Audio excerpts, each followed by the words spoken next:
No, sir. Did Wolfgang Halbig ever work for InfoWars? No, never. What is his sort of, what community does he belong to? At that time or currently? At that time. He was in, I would say, a truther community. Did the people at InfoWars believe him when he said that he had all these credentials? Yes, yes, they did.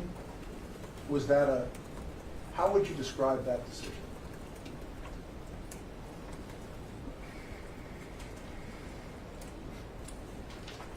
It was the worst decision ever made by the company.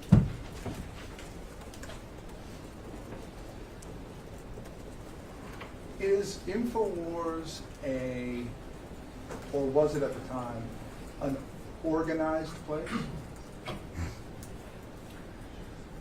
It wasn't, and no, it wasn't. Is it today? No.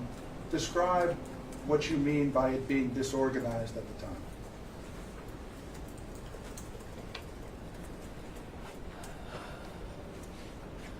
Well, firstly, we have very limited personnel to take care of a lot of issues. People doing multiple jobs. If there's a separation between departments, they definitely do not talk to each other. They don't have time. A department may constitute 1 or 2 people that are doing the jobs of 10 people. There's just a lack of communication in general. And also, everybody just tries to cater to Alex's needs and orders, stuff that just anything he asks for, people try to satisfy that.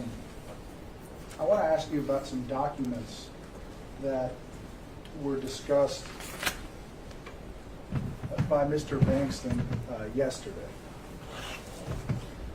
And I won't put them up for the jury, not to waste time, but the first one I want to ask you about is we saw Plaintiff's Exhibit 43 was a picture of the Sandy Hook school children the Sandy Hook school choir performing at the Super Bowl, and superimposed on the kids were the names of different victims of the Sandy Hook shooting. Correct. You recall that document? Yes. Did InfoWars produce that document? Withdrawn. Did InfoWars make that document up? I don't mean produce it in litigation, I mean make it up. Absolutely not. Do you know where it came from?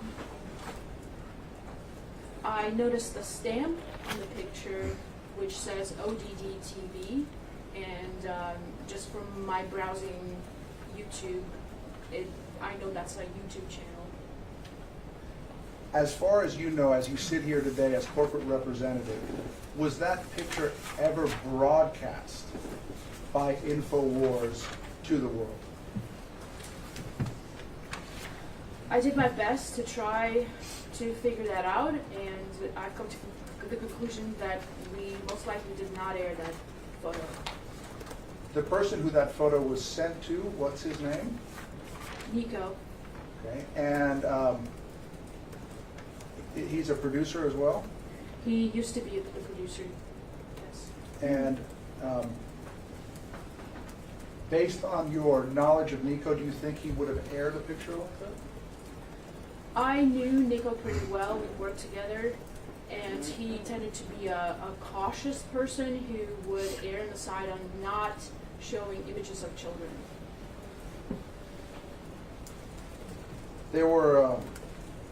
There's another image, Plaintiff's Exhibit 77. Can I get the next one?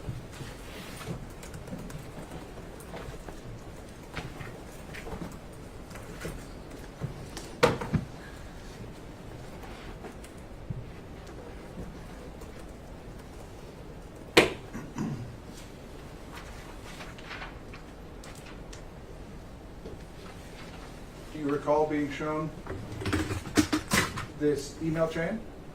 Yes. Now, where did you, where in the United States did you grow up? New York City. Did you ever have occasion to watch or listen to the Howard Stern show? I used to be a big fan in my high school days, Has Alex ever appeared on the Howard Stern show? multiple times.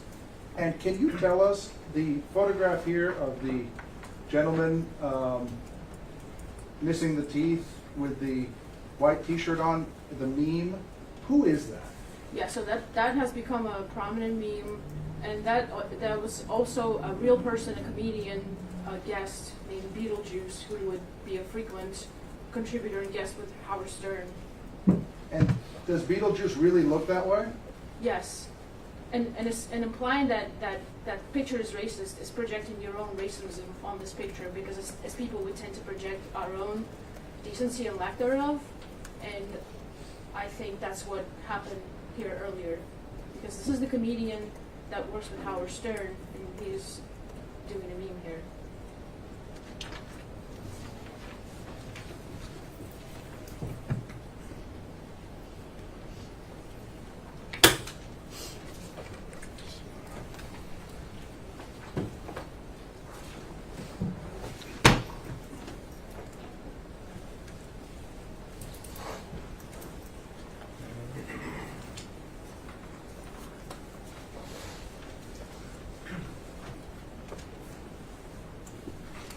I'd like to go back to Exhibit 31,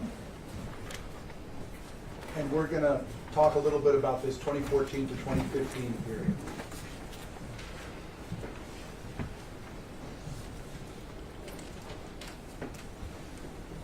As the corporate representative, during that period from 2014 to 2015, what was Alex Jones's belief as to whether children had really been killed at Sandy Hook?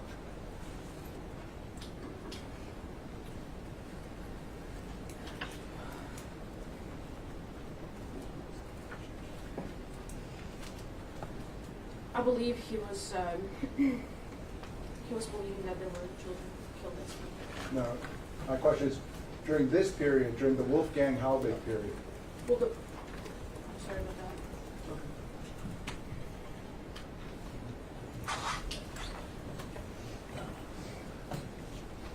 During that period, Alex, I think, was heavily influenced by Wolfgang Halbig, as well as Steve Pachenik, and he did consider the possibility that there were no children killed.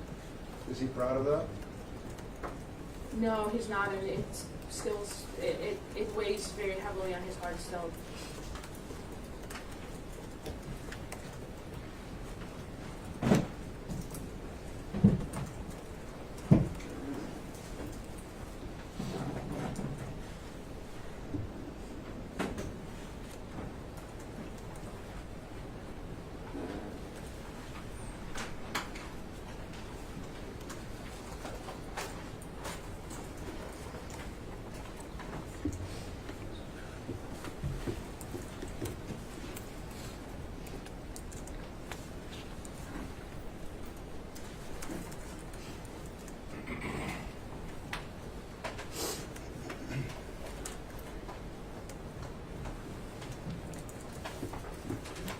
So to catch up with our timeline,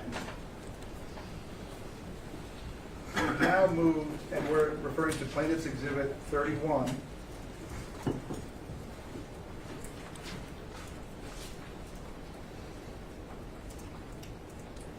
We've now moved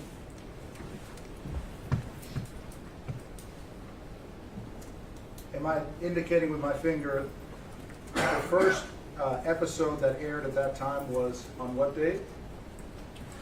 February 20th, 2014.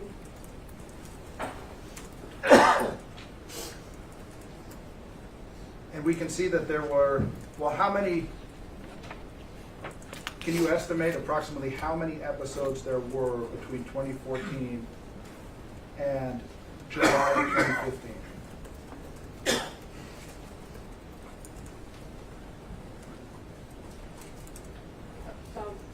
2019, 20 maybe? Now,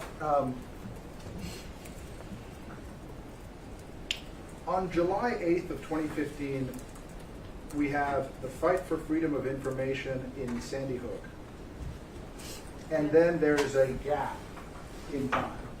About how long is that gap?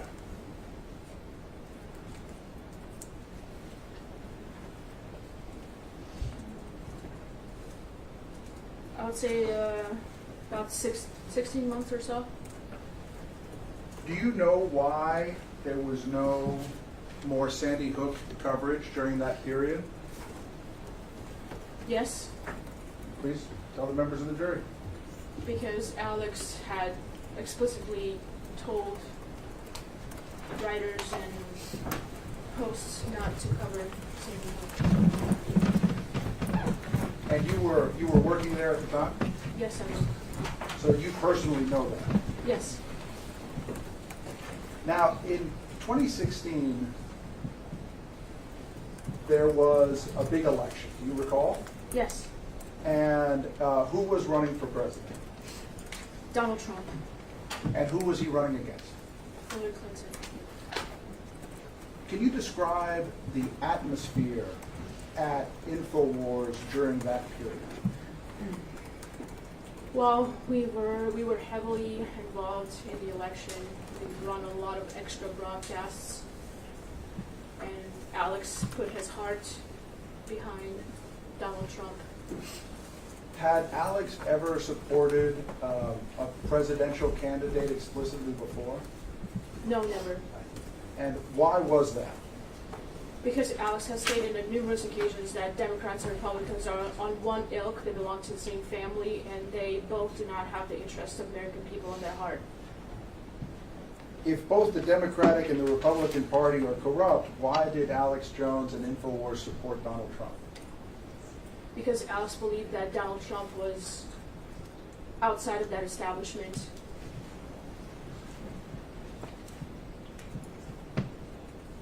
That he was a self-made man who made his money, by hard work with his own business. At some point, did Alex Jones become a talking point for the Hillary Clinton campaign? Yes. Can you describe that for us? Hillary Clinton had called out him by name in one of her speeches, try to tie him to Donald Trump, and also tie Alex Jones to Sandy Hook. And what was Hillary Clinton saying about Alex Jones and Sandy Hook? I don't remember the exact quote, but how he's saying nobody says that nobody died at Sandy Hook, things like that, how callous he was to the parents, something along those lines. Now, did this cause there to be another segment produced on the Sandy Hook saga? Yes. At this time, we'll play Plaintiff's Video Exhibit 18, which is in evidence.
We're going to move on and come back to Plaintiff's Video Exhibit 18. We saw it yesterday.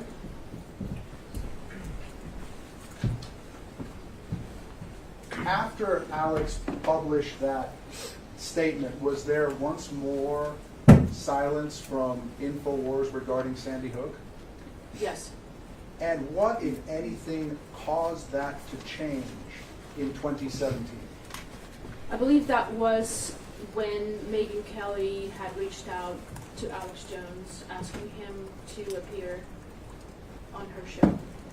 And how did Alex respond to that invitation by Megyn Kelly? At first, he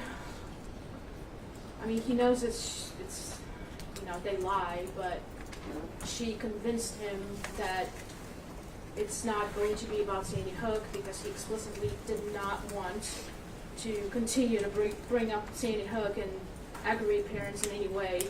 And she convinced him that this was going to be a friendly interview, that Sandy Hook was not going to come up, and that she just wanted to get to know him as a personality, as a man. Did she come to Austin? Yes. Did she meet with him in person? Yes, she did. How much time did she spend with him? A few days. Do you know if at some point Alex became aware that that's not at all what the segment was going to be? Do you mean before? After meeting? He didn't. I believe that he didn't realize it until it was already time for the interview and it was already taped. And what happened during the taping of the interview? Well, she made it all to be about Sandy Hook, and she set a trap for him that he fell into. How did that go over at InfoWars? Could you be more specific? What was the reaction at InfoWars and by Alex to having been entrapped into this interview to discuss something that he wanted to put behind him? I mean, everyone was very upset about it. There were people who did not want him to do the interview in the first place, but you really cannot tell Alex what to do. He's going to do what he wants to do. And people were just realizing that it was a really, really bad mistake that he had done. And do you recall when the interview was set to air on national television with Megyn Kelly and Alex? Yeah, I think it was close to Father's Day, around there. And how did Alex feel about the idea of this video airing on Father's Day? He was absolutely horrified by it. And did he come to a decision to reach out to the parents? Yes, he did. At this point, we'd offer defense exhibit 67. No objection, Your Honor. Defense 67 is admitted.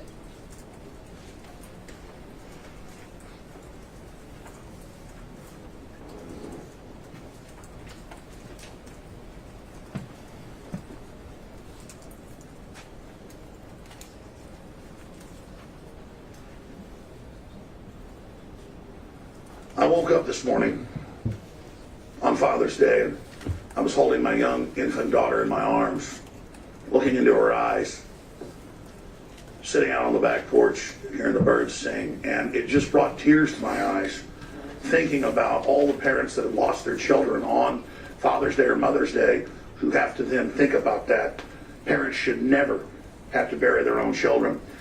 And that's why on Father's Day, I want to reach out to the parents of the slain children at the horrible tragedy in Newtown, Connecticut, and give you my sincere condolences. I'd also like to reach out to any of the parents who lost a child in Newtown to invite them to contact me to open a dialogue, because I think it's really essential we do that instead of letting the MSM misrepresent things and really try to drive this nation apart. Right now is a time for unity and peace in our country, I think now more than ever. This video aired on Father's Day 2017. Yes, I believe so.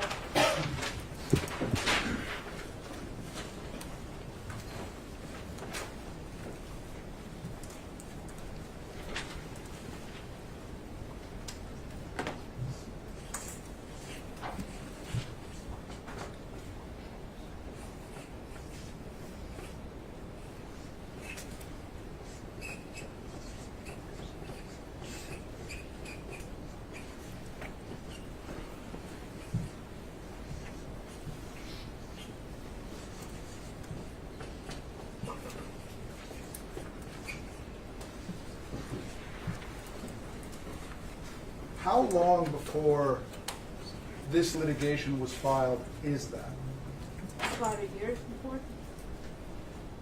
Do you know if anybody ever reached out to take Alex up on his offer to come together to talk and to work forward as a group to help the parents?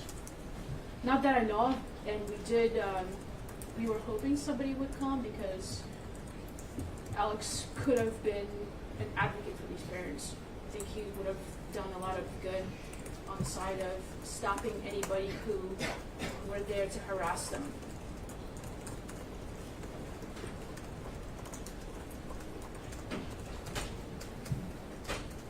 And I don't believe the parents ever saw that video, to be fair.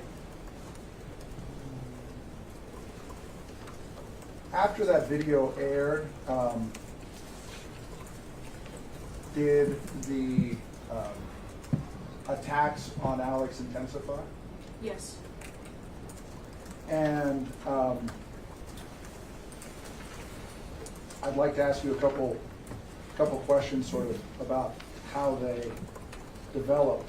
One of the groups that we haven't spoken of was discussed by the plaintiffs yesterday is the Honor Network. Yes. Do you know what the Honor Network is? Yes, the Honor Network was founded and organized by Lenny Posner, one of the parents. And it is a sizable organization that has a lot of volunteers and people working for it. And I believe their job is to combat free speech online. Did, instead of finding peace, did that result in people being further pushed apart between Alex and the Honor Network? Yes. What is deplatforming? Deplatforming is when you are, no judge and a jury, just kicked off a platform, a big platform such as YouTube, Facebook, Twitter. Was InfoWars deplatformed? Yes. And when you say deplatformed, what do you mean? What happened? Your profile, your account is just deleted. All the content of the channel page are deleted. Videos, articles, posts. Your followers are deleted. Basically, as if it never existed. And off of what platforms was InfoWars deleted? Let's see. YouTube, Facebook, Twitter, Spotify, Airbnb, a bunch of others I can't think of right now. What portion of internet traffic is, in terms of social media, is represented by the platforms that canceled Alex Jones? Say 80-90%.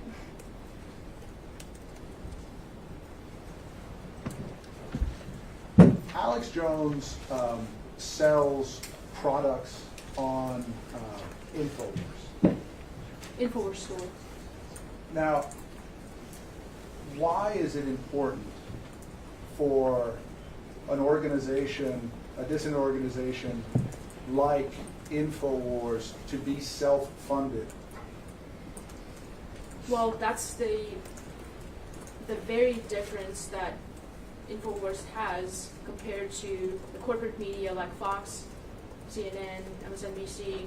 They have corporate sponsors that provide salaries to their employees, studio equipment, maintenance fees, rent, all of that. We have to do it on our own. Alex has to get that money by selling supplements that are good for you. It's not junk stuff that he's selling.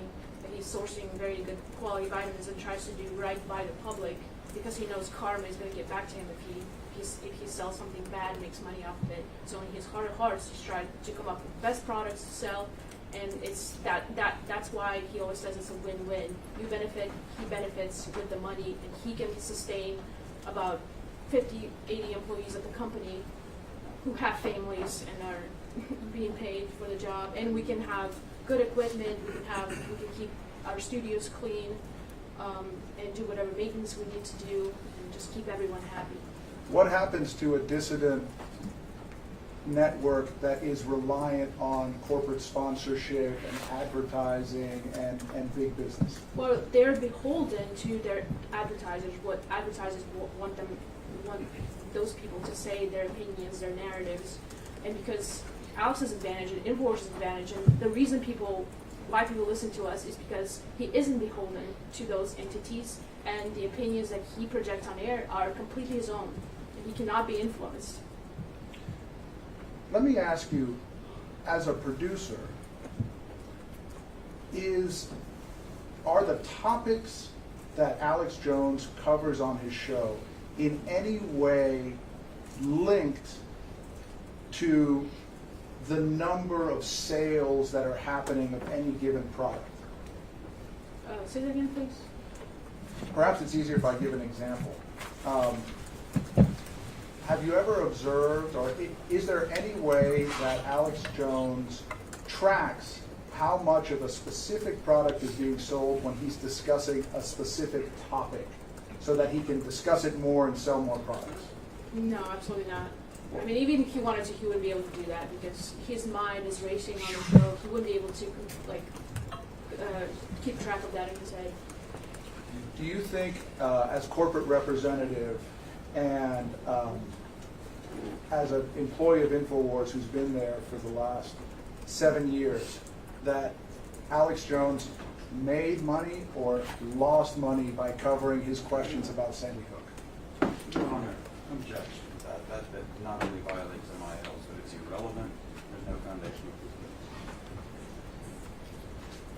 Yeah, so, can you front for just a minute?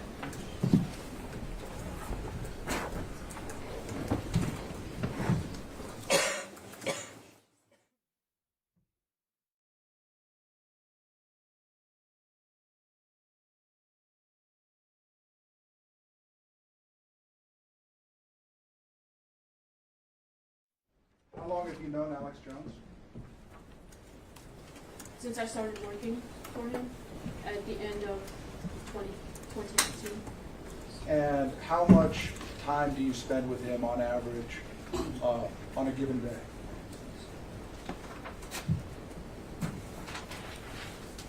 Mm, 5-6 hours on average, sometimes a lot more. Does he also communicate with you by text message? Yes. Have you observed a personal change in him over the last 4 years? Yes, I have. Can you describe that for the members of the jury?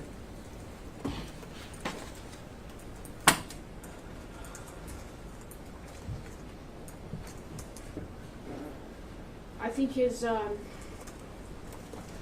mood, his health, his general demeanor, he's always stressed out,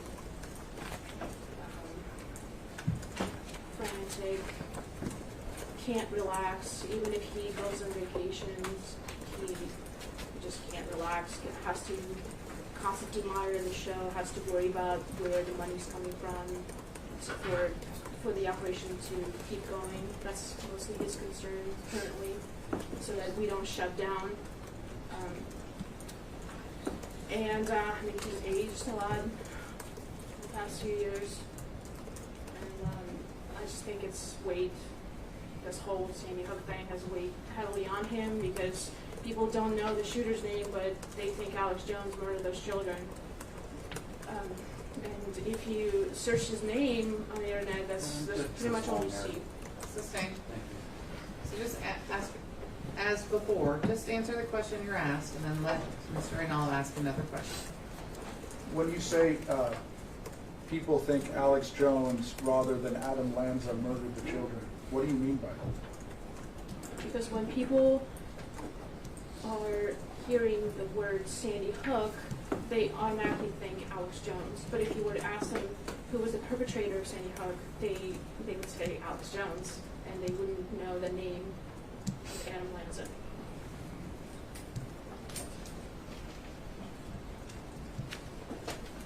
Thank you. Pass witness. I do. All right.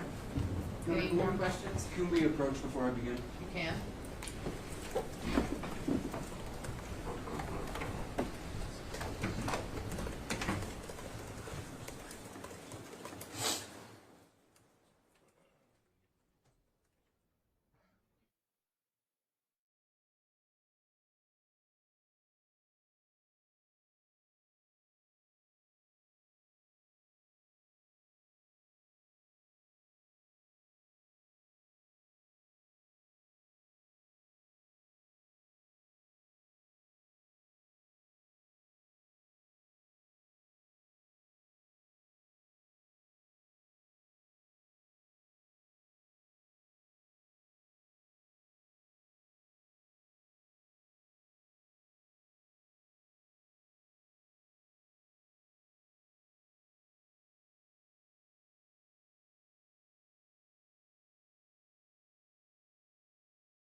Whenever you're ready.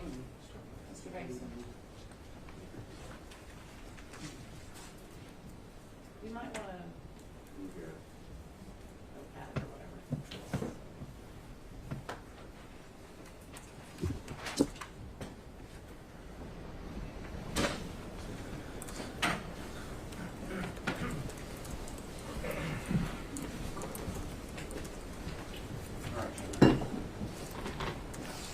I want to ask you about something. I'm going to kind of go backwards from what we heard most recently and work our way back.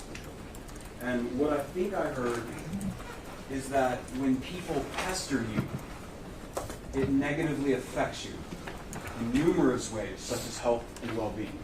Is that what I'm hearing? No, could you rephrase your... We were talking about Alex Jones getting pestered, and that it has negatively affected him in numerous ways about his health and well-being. That's what you just testified to? No, I didn't use the word pester. Okay, let's not quibble about the words. What word would you like me to use to describe the people who were bothering Alex Jones? Is bother He's okay? being lied about. When people lie about you, it affects you negatively. It can affect your well-being and your health. That's what's happened to Alex Jones.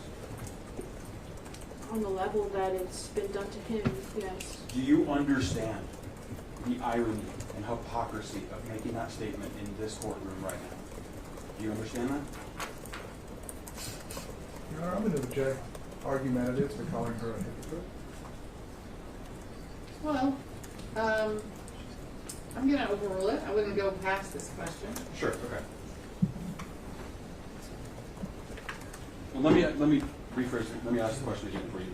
Do you understand that Mr. Jones claiming that he has suffered health effects and negative things in his life from people lying on him on a grand scale? Do you understand how that could be viewed very hypocritically in this courtroom right now because of why my plaintiffs are here? It's just the truth. What am I supposed to say? Let's talk about Honor. The Honor Network, you said it was a sizable organization. You said that under oath? Yes? How many people? Dozens? How do you know that? I saw it in the book, the New York Times writer's book. You saw that there were dozens of people She talks working about for the Honor the... Network. I'm sorry to interrupt you. Is that what your testimony is? There were dozens of people working in the Honor Network. To my recollection, she puts it as a pretty sizable organization. Okay, so right now you're not even doing this off your personal knowledge. You think you read this somewhere. That's what you're saying. No, I'm saying it's in the book. about Sandy Hook by the New York Times writer Elizabeth Williamson. That's what I'm saying. You think that's what you read in that book? Yes. Okay. You aren't familiar with the fact that the Honor Network existed before Sandy Hook. Did you know that? The letters HONR? Did you know that that existed before Sandy Hook? I'm not sure. Did you know that that was, you know that it was started by Mr. Posner, right?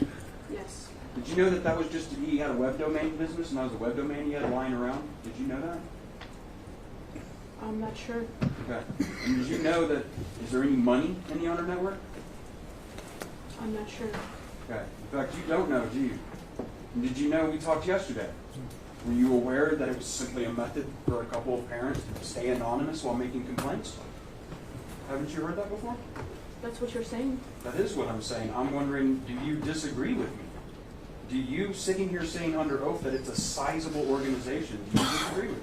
I'm not part of that organization, so I cannot tell you for sure. I can tell you what I've read. You can just report hearsay that you've heard somewhere else. You have no personal knowledge of that, right? Let's just make that clear. I'm not part of that organization. Okay. You also said it combats free speech, right? It's my opinion. Do you understand, sitting here today, that what InfoWars is in this courtroom for is not free speech? Respectfully disagree. Okay. So in other words, going forward, after this trial is over, InfoWars believes that the things it did in this case, it's allowed to do again. Right? I've already testified to how Alex admitted that he's made mistakes. All right. Objection non-responsive. Sustained. What I'm asking you is, does InfoWars feel going forward it has the right, under the law, to do this sort of thing? Could you define this sort of thing? Everything you're on this company is on trial for in this courtroom. Can it do it in the future? Does it believe it can legally? The company believes it has the right to question public events to the best of their ability, try to search for the truth, and welcome debate on all sides. You said in this 2017 apology that he wanted to talk to the parents, right? Yes. Parents had already tried to talk to him, right? Didn't they send him emails? Right? Is that correct, Ms. Karpova? Could you remind me the email you're referring to? You read one on the stand yesterday from Mr. Posner, didn't you? I read a lot of emails. That's not the only people who try to get a hold of Mr. Jones, is it? Objection vague, Your Honor. It's not the only parents of Sandy Hook who brought their complaints to Mr. Jones' attention. Could you remind me the specific thing you're referring to? I want to know if you know. My testimony is the same. We get a lot of emails. Most of them are unopened. You said Mr. Jones would be a great advocate for the parents, right? Correct. Didn't he tell him he's not somebody to mess with? Didn't we see that? Out of context. Okay. You said that you were talking about the Megyn Kelly piece, right? In 2017? Yes. She did a profile on Jones, right? Yes. She said it was going to be about the scope of his career, but what I believe you testified to is that the entire piece was about Sandy Hook. The vast majority of the piece was about Sandy Hook, and the interview had become known for her asking him about Sandy Hook. And that's a profile. You've watched the Megyn Kelly profile. You know what it's about, Yes. right? Okay.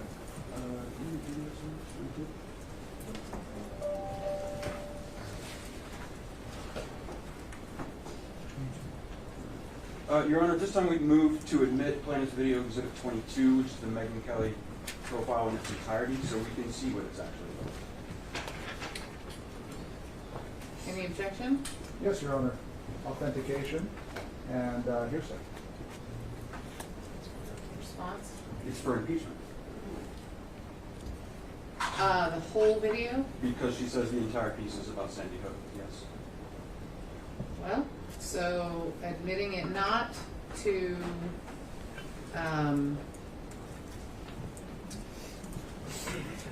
Okay, so it's going to be admitted for that limited purpose to impeach the testimony that you just heard, not to take the content of it as truth. Thank you, Your Honor. Your Honor, may I be heard? Yeah? That is, it's not the witness's prior statement. It is not proper impeachment. It's a collateral matter. Improper impeachment. Do I need to respond? I mean, They listed Megan Kelly on the witness list. that's not really relevant.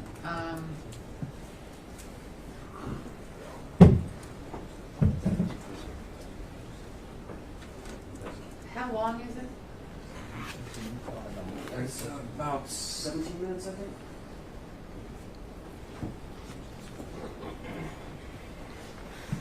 And I can tell you, Your Honor, obviously I'm not offering anything in the video for the truth of what is asserted, and I'm offering it purely for impeachment. I'm even willing to compromise to say I just want to publish it to the jury and not admit it into evidence. Well,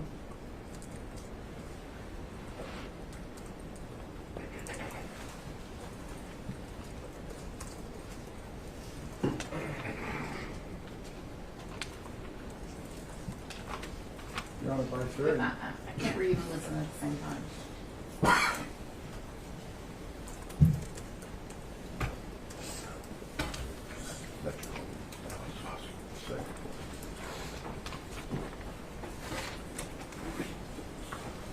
I'm going to overrule the objection and admit the plaintiff's video 22 for the limited purpose, so not for the truth of what it contains, but for impeachment.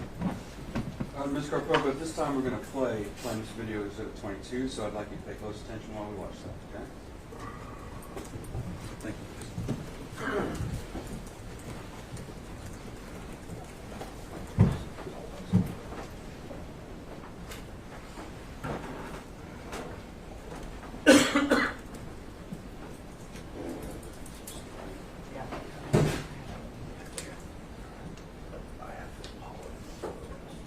Thanks for checking out our YouTube channel. Subscribe by clicking on that button down here and click on any of the videos over here to watch the latest interviews, show highlights, and digital exclusives. Thanks for watching.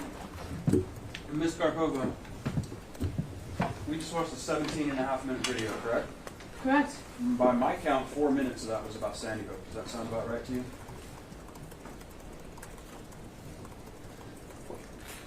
Does that sound about right? I disagree. Did you have a stopwatch up there? No, but I can tell you if you knew behind the scenes, the stuff before the Sandy Hook was an introduction. That was the Sandy Hook reason for the interview, and then there was a cherry on top afterwards. All right. Well, what I'm trying to get at, Ms. Karpova, is you told us the entire thing was about Sandy Hook.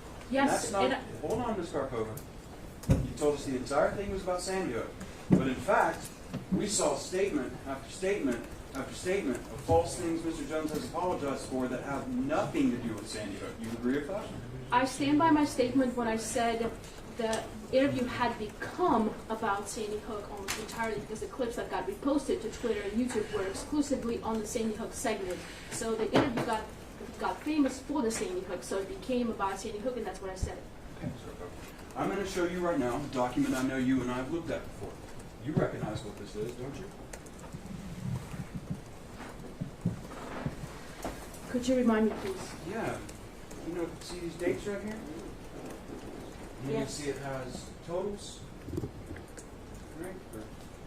For invoice, refund, sales tax, shipping, sales discount. Now do you remember what this is? I'm not sure this doesn't have a title on it as to what it's referring to. Didn't you testify to me that this is the daily sales revenue of the InfoWars store? Remember we went through all through this chart, right? Again, we had like an 8-hour deposition. I don't believe that's true, Ms. Karpova, but that's okay. We can pull up your deposition if you want to see how long you were in it, we can do that. But what I'm asking you right now is you clearly remember testifying about InfoWars sales data during your deposition, right? That was one of the things you were supposed to prepare on, right? I was specifically told to prepare this today. That's not what I'm asking you, Ms. Karpova, and I think you know that. And I think you also know that you were asked to prepare on this information, correct? I was prepared the best I could. Right. And one of the things you testified about is this document. Do you need me to go pull the exhibit from your deposition to show you? If you'd like to do that. Okay. Let me see if I'm going to need to do that. First of all, Your Honor, I would like to offer and see if Mr. Verdon has an objection to Ms. Karpova's deposition exhibit 35, which is now This is plaintiff's- going to be a new exhibit? Yes, Your Honor, plaintiff's So- 35. Oh, it's plaintiff's, it's already in there. Yeah, it's already in evidence. But I need to show her that it was her deposition exhibit. I'll be happy to go pull it. Oh, I see what you're saying. Yes, so plaintiff 35 is already admitted. No objection. Okay, so Thank you, Mr. Arnold. are we creating a new exhibit? It's actually, it is your current exhibit 35. Okay, No, I was just trying to clear up for her that it was an exhibit to her deposition as well.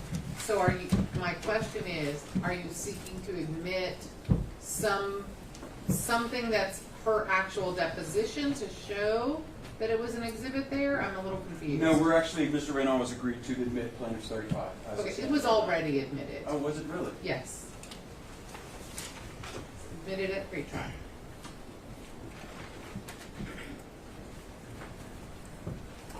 All right, Ms. Karpova. I'm going to show you here. Melissa, can you bring up 35 for me?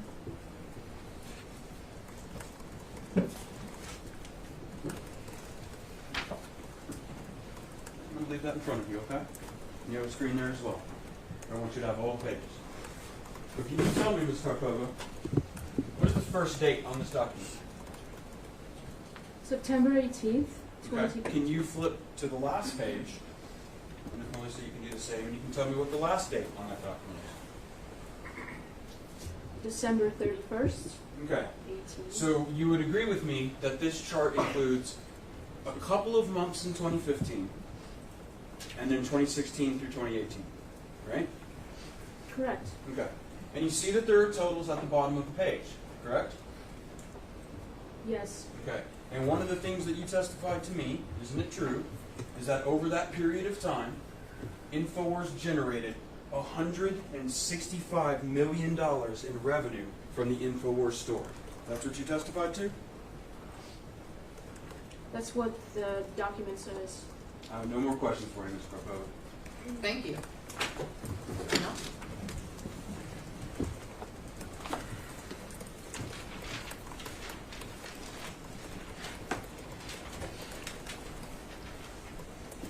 You were at InfoWars when Megyn Kelly was shooting her show, Yes.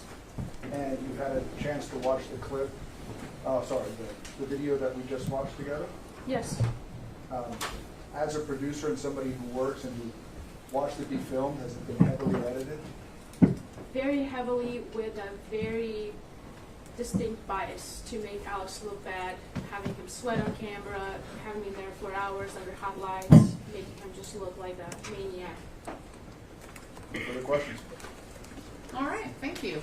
At this time, we're going to take our afternoon break a little bit early to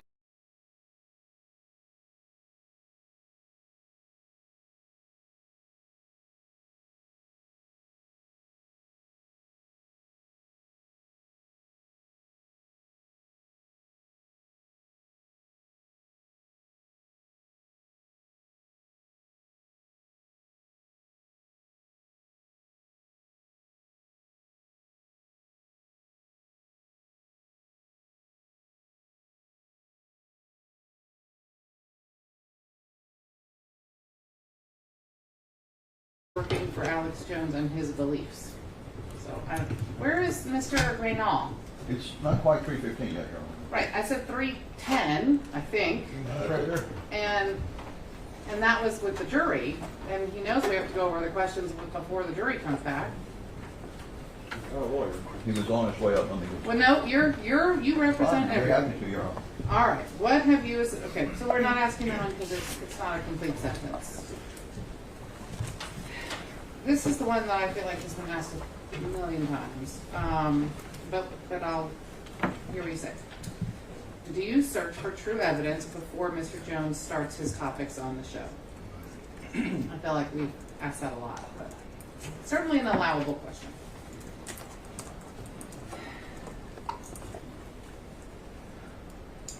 It says, it has a grammar problem.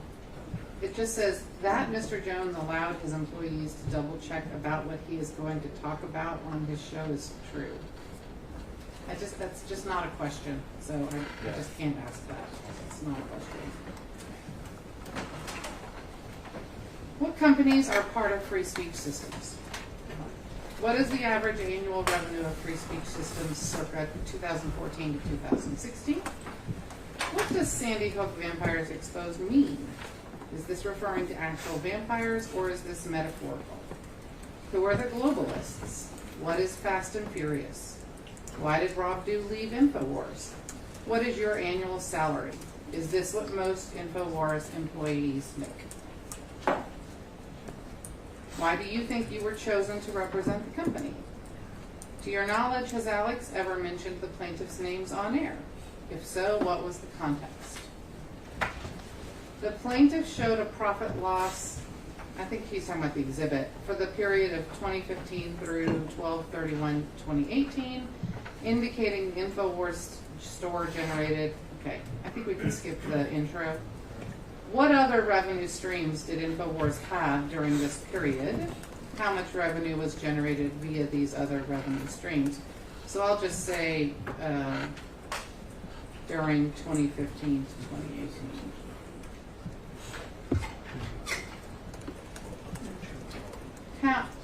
This part's not. Who walked in? Oh, okay. This part's not on the record. Yeah, okay, good.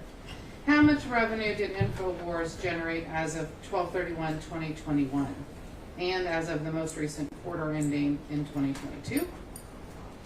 Who vets or qualifies guests prior to their appearance? If nobody does, is the public aware of that? Do you think the company has a responsibility to vet guests? How many radio listeners on average listen to the show? How many viewers watch the show on the website on average? How many listen on shortwave? On how many unique broadcasts or stories was Wolfgang Halbig featured or interviewed on any Alex Jones related medium? A, specific to Sandy Hook. B, on any other topic. 2, what is the total number of known unique videos and articles related to Sandy Hook on any Alex Jones related medium? Would you say that Alex is being his true self when he responds to the news on his show, or do you think he is adopting a personality like how an actor or influencer might? This is a long one. Under oath, in whatever capacity as a witness you choose to answer, is it your opinion that InfoWars is a trustworthy news organization dedicated to investigative journalism, or an infotainment organization that only purports to be a news organization in the pursuit of making money and purposely focuses on unsubstantiated and unprovable claims of a fantastical nature in order to tantalize its viewers? If neither are valid representations in your opinion, then will you say under oath that InfoWars is not a trustworthy source for news? While working at InfoWars, has Alex Jones ever knowingly presented false information? How many employees were with Alex Jones InfoWars when you joined in 2015? How many are there now? How would you compare the anguish suffered by Alex Jones from people accusing him of lies or killing the Sandy Hook children to the anguish suffered by the parents from Alex Jones' claims that the Sandy Hook shootings never happened or that the parents were stage actors? Do you believe that this whole trial is somehow a staged event? Asking you as a person and also as the corporate representative. Any objections? Your Honor, we have no objections to any of those. Nor do we. All right, I guess we'll hear what she has to say. We can bring the witness in and we can bring the jury in. I am going to give her an instruction to answer briefly and directly.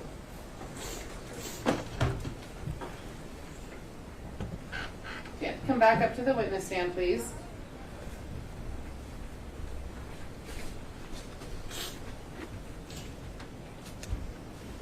We're gonna wait for the jury.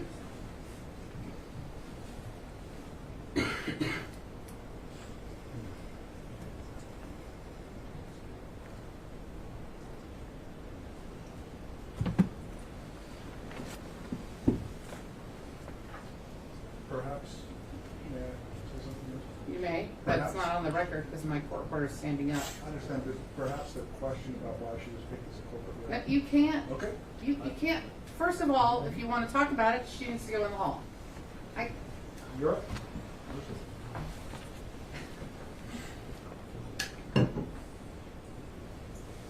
So are you asking me to send her back out to the hall so we can talk about it? I don't think it's up to you to do.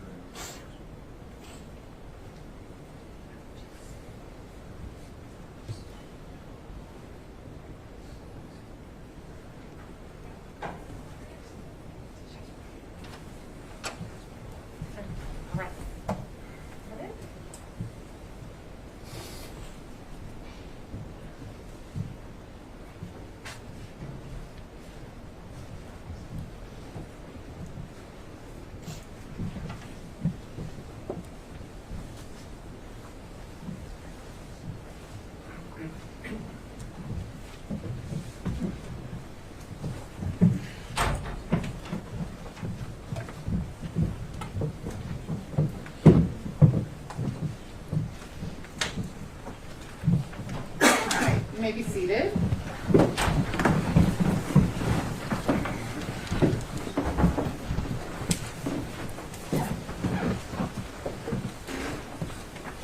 All right, Ms. Karpova, what's going to happen now is I'm going to ask you some questions, and you're going to answer them. And I'm going to instruct you to please carefully listen to the question and answer only the question and nothing else. Do you understand? Yes. Great. So it's going to be pretty rapid fire, just question, answer, question, answer. For my jury, remember, if you don't hear your question or one of your questions or part of your question, that's because I made a decision that it wasn't appropriate for some reason. May I have this one too? Sure. Do you search for true evidence before Mr. Jones starts his topics on the show?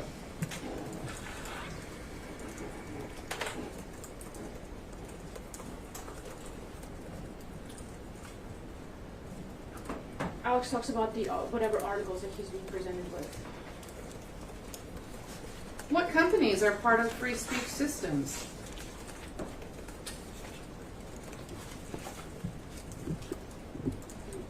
No company, free speech systems.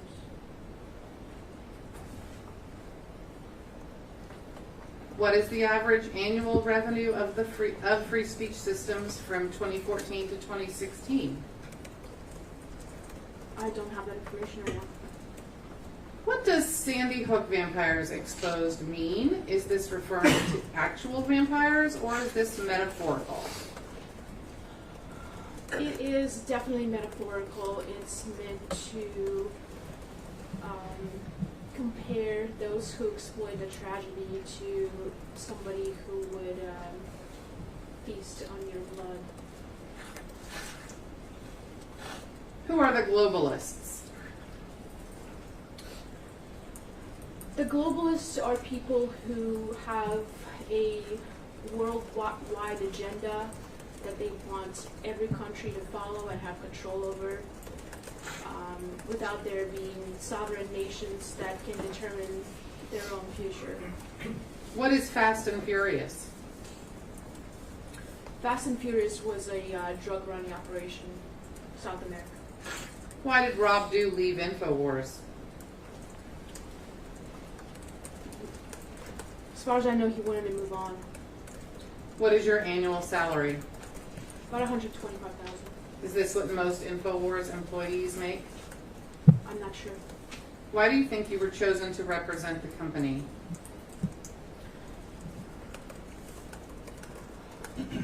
The council at the time thought I'd be the best person for the job. To your knowledge, has Alex ever mentioned the plaintiff's names on air?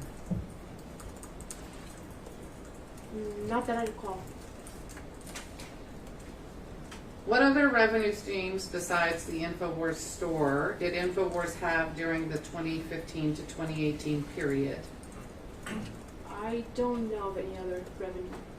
How much revenue did InfoWars generate as of December 31st, 2021? I don't have that breakdown in front of me right now. How much revenue did InfoWars generate as of the most recent quarter end of 2022? Don't have that information. Who vets or qualifies guests prior to their appearance? Producer? Do you think the company has a responsibility to vet guests? To an extent of our ability. How many radio listeners on average listen to the show?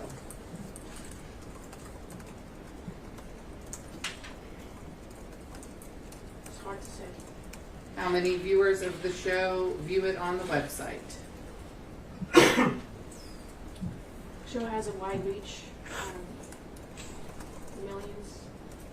How many listeners are on shortwave radio? Don't have those statistics right now. On how many unique broadcasts or stories was Wolfgang Halbig featured or interviewed on any Alex Jones related medium specific to Sandy Hook? Could you repeat that question, please? On how many unique broadcasts or stories was Wolfgang Halbig featured or interviewed on any Alex Jones related medium specific to Sandy Hook?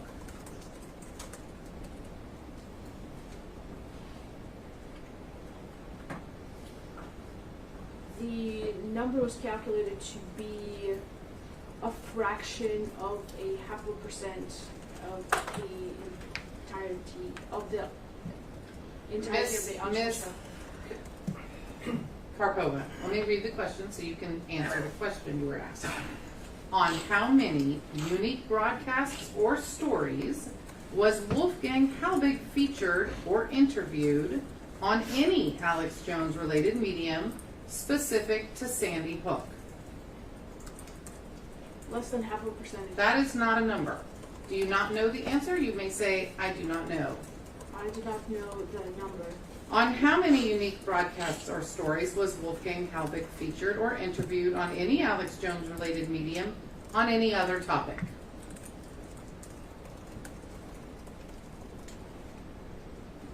Zero. What is the total number of known unique videos and articles? I'm going to read that again so you can listen carefully. What is the total number of known unique videos and articles related to Sandy Hook on any Alex Jones related medium? I don't know the number. Would you say that Alex is being his true self when he responds to the news on his show? Or do you think he is adopting a personality like an actor or influencer might? 100% his true self. Under oath, in whatever capacity as a witness you choose to answer, is it your opinion that InfoWars is a trustworthy news organization dedicated to investigative journalism, or an infotainment organization that only purports to be a news organization in the pursuit of making money and purposefully focuses on unsubstantiated and unprovable claims of a fantastical nature in order to tantalize its viewers? Neither. If neither are valid representations in your opinion, then will you say under oath that InfoWars is not a trustworthy source for news? Could you repeat that, please? If neither are valid representations in your opinion, then will you say under oath that InfoWars is not a trustworthy source for news?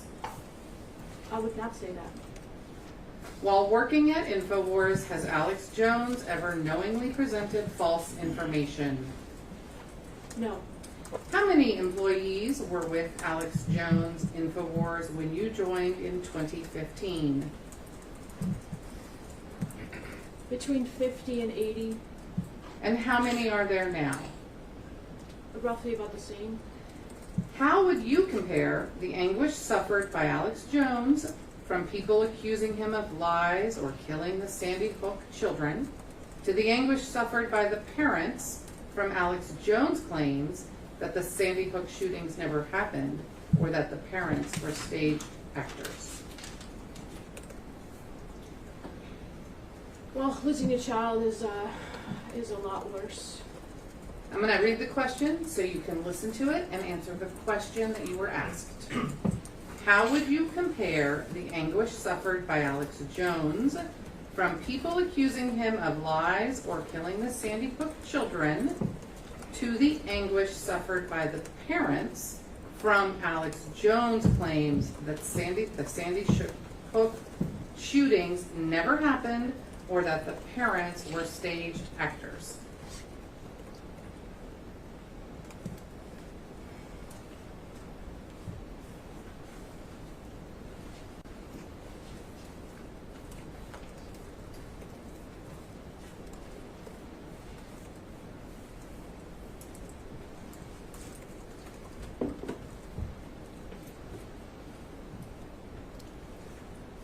The grief of the parents could not be compared to the effect that the Alex has suffered from the lies that have been told about him, and it's hard to compare those two. Do you believe that this whole trial is somehow a staged event? Asking you as a person and also as the corporate representative.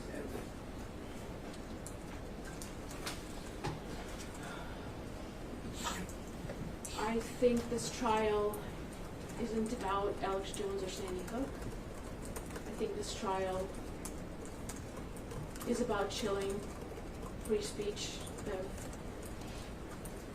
anyone who's... All right, I'm going to read you the question one more time and ask you to answer the question that you are asked. Do you believe that this whole trial is somehow a staged event? You would have to define staged, please. I think you did that for us earlier.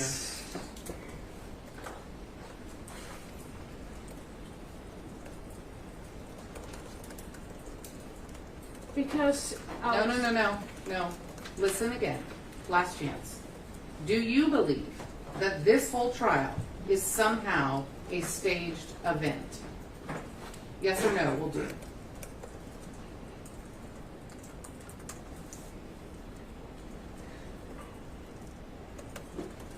To a large extent, yes. Thank you. Ms. Karpova, you may step down. May this witness be released from the rule and any subpoena if there is one? Yes, Your Honor, should be released from the subpoena and the rule. Do you also agree to release her? Thank you. All right, Ms. Karpova, you are free to go about your business. Thank you so much for your time and testimony. Your next witness, Mr. Bankston. Mr. Schroyer has not been sworn in yet. Is he here? The deputy will call him.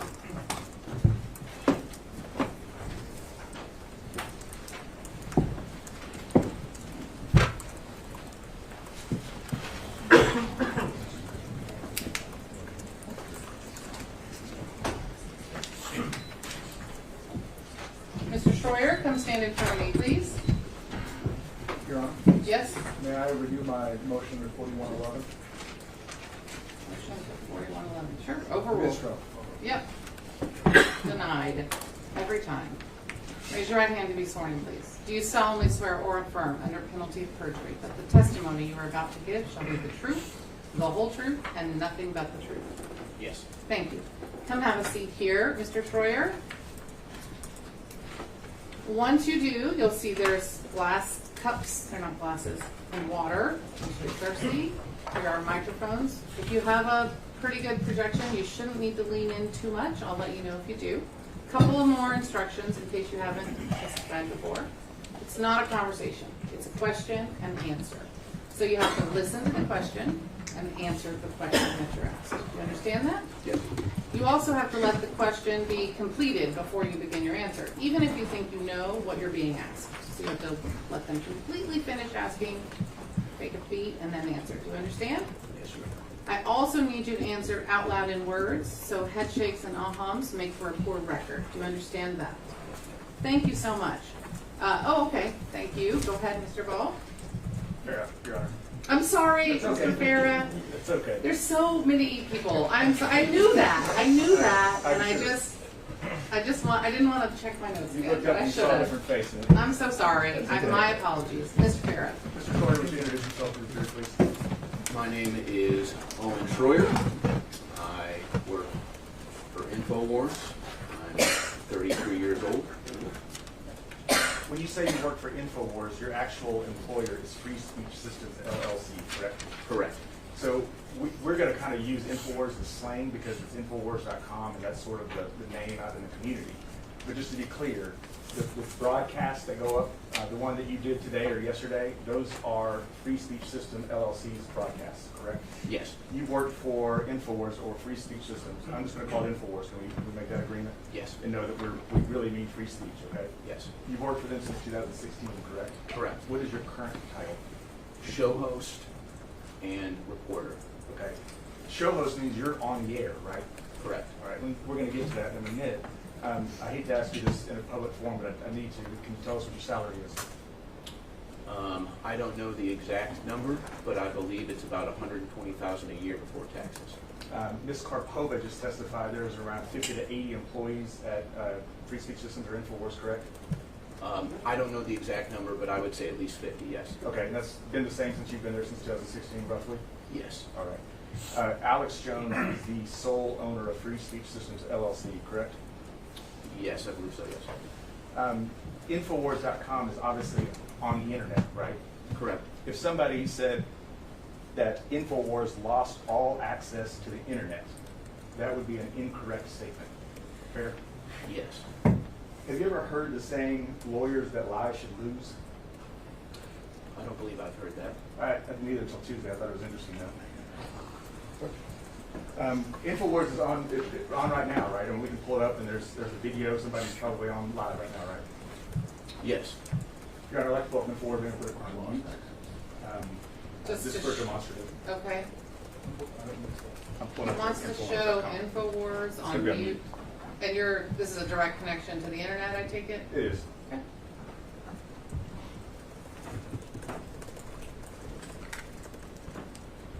So this is, I'm not going to walk over, this is Infowars.com, the homepage.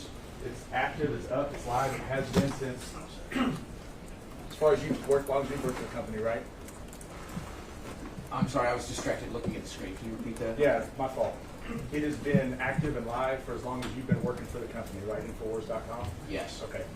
And you create content. If you click on banned video, this is the content that's created and uploaded to banned.com every day, correct? Yes, band.video. Banned.video. And it's hard to see, but if Melissa, if you'll scroll down just a little bit, you can see how long, obviously the names, how long they are, and when they were uploaded. That's good. So I know the jury can't see this, so I'm just going to say it out loud. Up here is 17 minutes and change, uploaded an hour ago. 13 minutes and some change, uploaded 2 hours ago. 8 minutes and change, uploaded an hour ago, 2 hours ago, hour ago, so forth. Showing you guys make a lot of content every single day, right? Yes. Have since you've been there, right? Yes. There's not been any limitation to your ability to make videos and put them on Infowars.com, correct? The videos go to band.video. Sometimes we'll write articles that embed the video to infowars.com. Okay. Bandvideo.com is owned by Free Speech Systems also, correct? Band.video, I believe, is owned by Free Speech Systems, but I don't know that for a Okay. fact. Point is that there's no sort of drop in ability to make content and put it on your website for your viewers to watch. It hasn't been since 2015 since you started, correct? Or 16? For us to upload content to band.video? Yes, sir. No, other than tech issues on our end. And then one of the things that really the only real source of revenue for InfoWars or free speech is, can you go back, Lisa? Is your store, InfoWars store, correct? Yes. Will you click on that? We got to prove we're not a robot.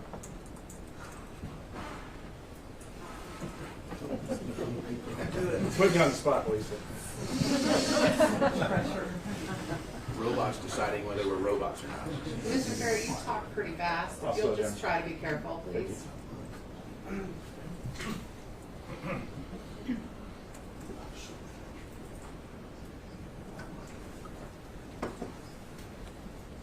Just go ahead just a little bit if you would, Lisa.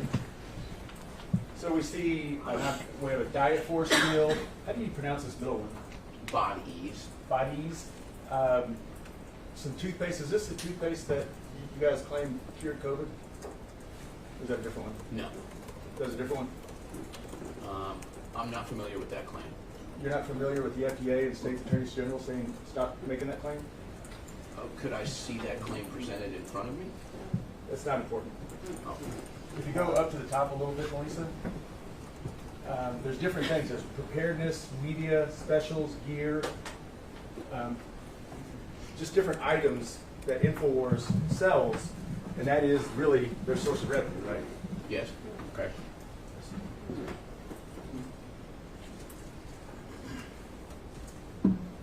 During the broadcasts, sometimes there will be breaks to promote different items, right? Different things that you sell in your store, correct?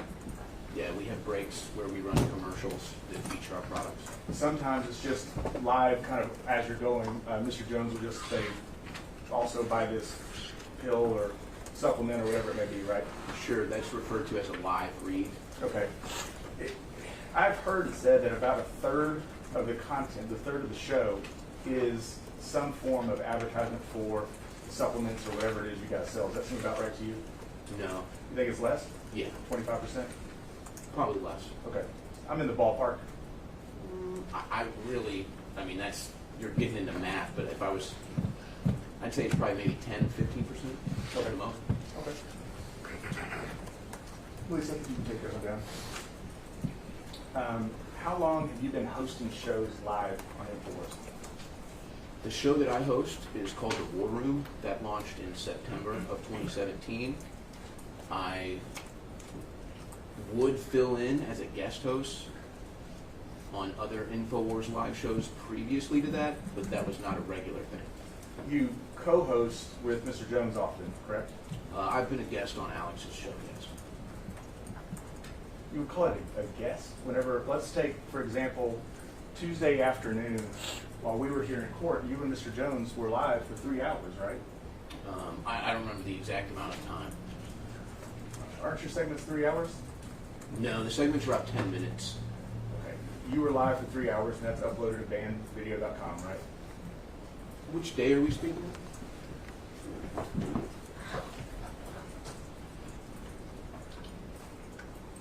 We're talking about Tuesday, which was the 26th. I took a screenshot of you and Alex on it. I've marked this as plaintiff's exhibit 124. It's not on the exhibit list, Your Honor, because it obviously just happened Tuesday. Right. Thank you. 124? Yes, Your Honor, I was trying to get the next one. That's fine. Does this look like a screenshot of you and Alex, or Mr. Jones, I'm sorry, from Tuesday? Yes. And we're going to move to PS 124 evidence. Any objection? No. Put that up for me. Plaintiff's 124 is admitted. Do you remember the show? Yes. Okay, so for 3 hours, you were on for 3 hours. Does that seem right? I don't want to misrepresent it. I think Tuesday I was on for 7 hours. Sure. This show was 3 hours, and then you did another 30-minute special with just you and Mr. Jones, really about this trial, right? I don't recall the exact content of the discussion. Okay. You remember yesterday having my website up and talking bad about me and my partners? Yesterday? The day before, I guess it was. Again, I don't recall. Like I said, I was on there for 7 hours, so there was a lot discussed. Okay. So this is the studio with the TVs Ms. Carbova talked about and the fancy graphics, right? Yes. Because you guys are a media company, you can do fancy graphics, right? Yes. Oh, and then there's links to things you sell. Instahard, that's a pill you guys sell? I'm not too familiar with the product. It's a new one, but I guess it's a pill. Okay. Oh, well, I'm sorry. It is a product, though, that we sell, yes. Fair enough. Diet Force, something you sell? Yes. Do you have any idea where that stuff's sourced from? InfoWars Life? The pills. You mean the The contents actual inside the pills. ingredients? No. Yeah. You don't? No. Do you know if any of the stuff is approved by the FDA by chance? I don't. Do you know if any of it's been tested to see if it's effective or any good at all? Well, we test the products for ourselves. You mean you take it? Yes. And you're still here, so it must be okay? Yeah, it works for me.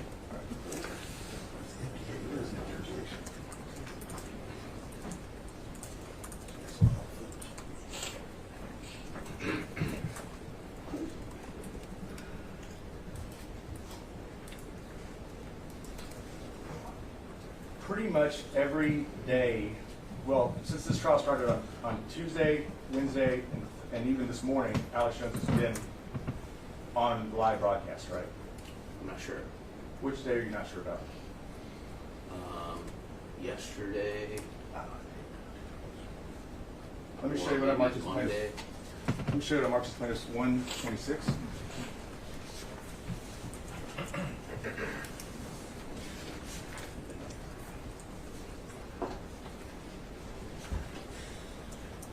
Thank you. This is a screenshot from a show that Mr. Jones was on yesterday, correct? You can see the date, 7/27. Yes. We'll move 126 and edges. Any objection? Yes, Your Honor, relevance and also when this show was taped. When this show is taped is not an objection. So That- relevance Foundation. overruled, and 126 is admitted. Can you put 126 up? Just putting it up to point out that Mr. Jones was on the show yesterday when he went in court. Did you know when he stormed out of court today, he went and was on the show again today? No, I was not watching. Okay. We could probably pull it up on the banned video and see, but we can take my word for it that he was live today. Sure. In fact, he was with Mr. Barnes, who I think I saw in the courtroom. Yeah, Mr. Barnes back there, his former attorney, right? I can't see Mr. Barnes. He's right behind the camera. I'll have to take your word for it. She's a perfect blockade. Yeah, he's right there. Or he, sorry. Excuse me, don't want this gender. Did you know that one of the first things this jury was told was Mr. Jones won't be at this trial very much because of a medical condition? I'm unaware. Truth is, he's not at the trial much because he's on air selling pills, right? I'm not sure. That's where he is when he's not here. I mean, we just established that, right? Today? Well, I know you don't know he was here today. Let's talk about Tuesday and Wednesday, okay?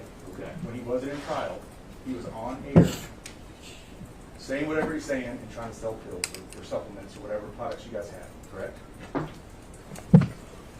I'm trying to recall correctly. I believe Monday, I don't know if he was on air Monday, and I think Tuesday he may have had pre-recorded segments that we aired. That's my best recollection of Monday and Tuesday. If the show on Tuesday happened in court on Tuesday, it wasn't pre-recorded, right? Okay, yes. Okay. You hosted with him. Can you put up 124? I mean, Mr. Shorter, you lived this, right? That's you sitting right next to Alex Jones on 124, right? Yes. You know when you did it. Did you do it Tuesday? I guess that was Tuesday. Yeah, I'm sorry. It's all been a blur when I'm on 7 hours a day, and then I'm sitting in the courthouse for 7 hours, 8 hours. I'm sorry. It's just kind of a blur. I understand. And I know you've been here for a couple days, and I apologize for making you wait because I know you have to sit outside. How much content does InfoWars make a day? We have 10 hours of live transmissions every day, and then there might be some other reports as well. Do you consider yourself a journalist? Sometimes. That's an interesting answer. Can you give me a little bit of an explanation? Sure. When I go to cover a live event at the scene, I've covered sporting events, I've covered weather events, political events. I would consider that journalism when I'm live on the scene doing something. But when I'm hosting a talk show, not necessarily a journalist. Okay. Well, it's like saying whenever I go home and go to bed, I'm not a lawyer. I'm still a lawyer, right? But do you consider yourself a journalist by trade? Sometimes. Objection. Okay. Would you agree with me that it is not right for a journalist to edit video clips to fit an agenda? Yeah, that would be bad. Okay. It is not good practice for a journalist to take an edited video clip, not ask any questions about it, not do any fact checking, and air it. Agree with that? Yes. Because when you do that, mistakes are made, right? Yes. And when mistakes are made, people get hurt, right? Sometimes. Sometimes, right? That damage can be serious, right? Sometimes. Life-changing, right? Sometimes. Devastating, right? Sometimes. Right. You don't consider yourself a conspiracy theorist, fair? Sometimes. Mr. Shorter, I'm going to hand you a notebook. Just got this deposition report to this when you get her. I'm going to hand you notebooks that may make things easier. Front of it is your, under tab 1 is your deposition that you gave in this case. You recall to give it a deposition? Yes. I'm just going to show you because sometimes people don't know exactly how these pages work. If you look, these are the page numbers. This is 14, 16, 15, 17, and the lines. And I'm going to orient you to a couple pages and lines, okay? Sure. Right now, if you go to page 151,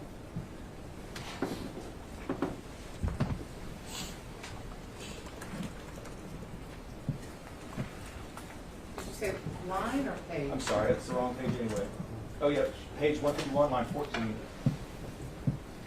And you were asked, this is December 2nd, 2021, you were asked, do you think you're a conspiracy theorist? Your answer. No. Okay. That's what you said under oath, December of last year, right? Yes. Are you changing that to, have you become a conspiracy theorist in the last 7 months? No. You're gonna stick with no? Yes. That was a little bit difficult. You try this again. Everyone, please remember, put every device off or on silent before you walk in the courtroom. I'm gonna ask the question again. Or leave it somewhere else. That's what I do. I'll ask the question again from the start. Do you consider yourself a conspiracy theorist? No. Okay. You do, however, consider CNN a conspiracy theorist, right? Sometimes. You go to page 164. I'm not going to read the question because it's long. You can see the answer on 24, 25. You say, well, I would say CNN is a conspiracy theorist. How about that? That's what you said, right? Yep. Still agree with that? Yes. Okay.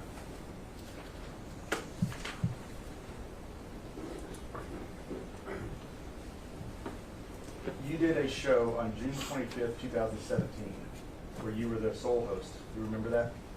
Yes. Okay. That was a Sunday, correct? Yes. Which is why you were doing it at the time, right? I'm sorry, what? That's why you were hosting, because it was a Sunday? No. The Sunday Alex Jones show has been on air for a long time. I was filling in that night. Okay. It airs from 4 to 6 Central Time? Yes. This is the one where you challenged whether or not Neil Heslin ever held his son, Jesse, right? No, I challenge that the videos presented didn't add up and that Megyn Kelly had done harm to the story being removed from the public consciousness. It just caused it to be brought up again. I'm not going to quibble about you because we're going to watch it. It is the show about Neil Heslin and whether or not he held Jesse in his arms, right? That's what the show's about, or that segment's about. Not the whole show. At least the last 4 minutes, yeah. It was the last 4 minutes I believe so, yes. of the 4 to 6? Yes. Okay. That show was on InfoWars, correct? Yes. So Free Speech Systems is the one that's publishing that, correct? Yes. Before you did that show, you had no idea who Neil Heslin was, right? Correct. You were, you didn't care who you were talking about, right? No. Yes, what I just said is correct? You didn't care who you're talking about. Can you rephrase the question or repeat it? Did you care who you were talking about? Yes. Did you care that you were talking about Neil Heslin? Yes. Why don't you go to page 110 of your deposition? You know you're under oath here, right? Yes. Okay. You know you were under oath when you gave this deposition, right? Yes. Just making sure.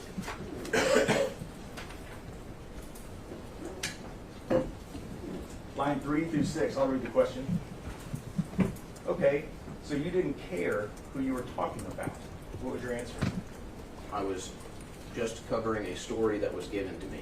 You didn't care who you were talking about. Didn't matter to you, right? No, I didn't say that. Okay. You were handed the story while you were on air live. You ran with it, right? Yes. You did 0 to determine if it was accurate, right? Correct. You did no vetting of the story at all, correct? Correct. You did nothing to determine if it was a joke or a parody, right? There are video clips in it. You didn't watch them, right? Correct. Or you played them. Correct. How many people do you think were watching that day? Millions?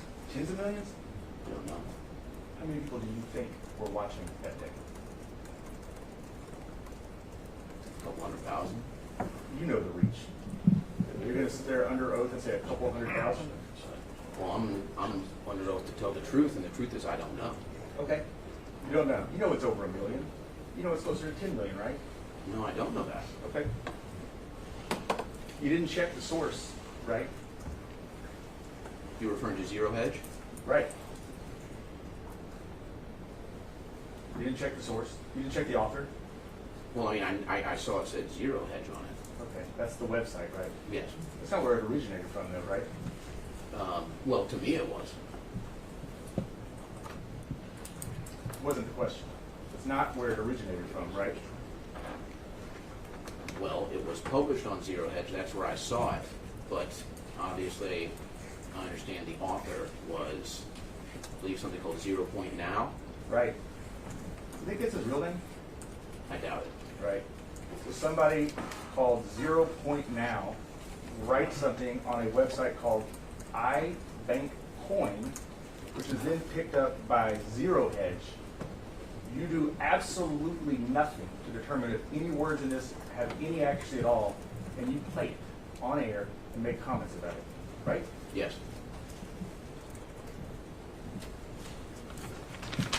Let's play 23. PDX 23. It's in evidence, John.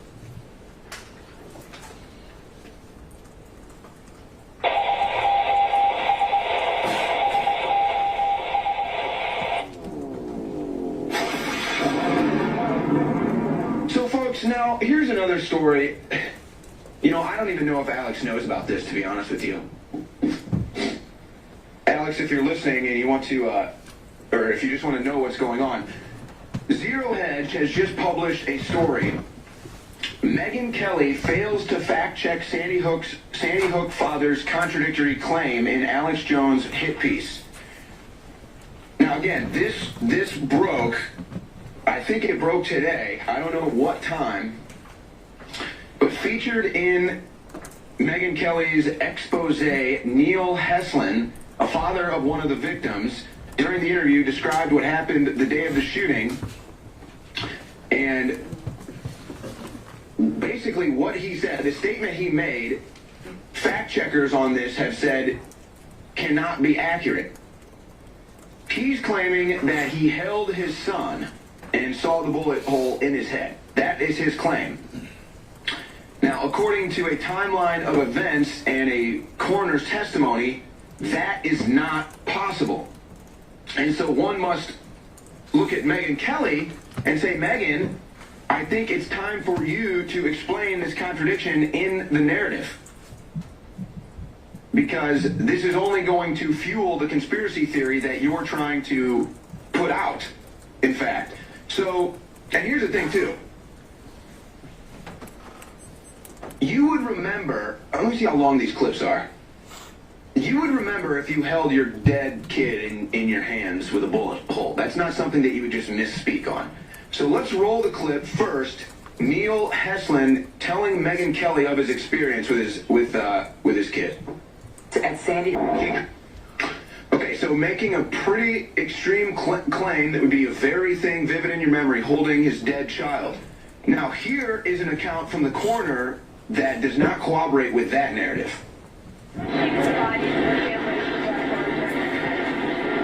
We did not bring the bodies and the families into contact. We took pictures of them,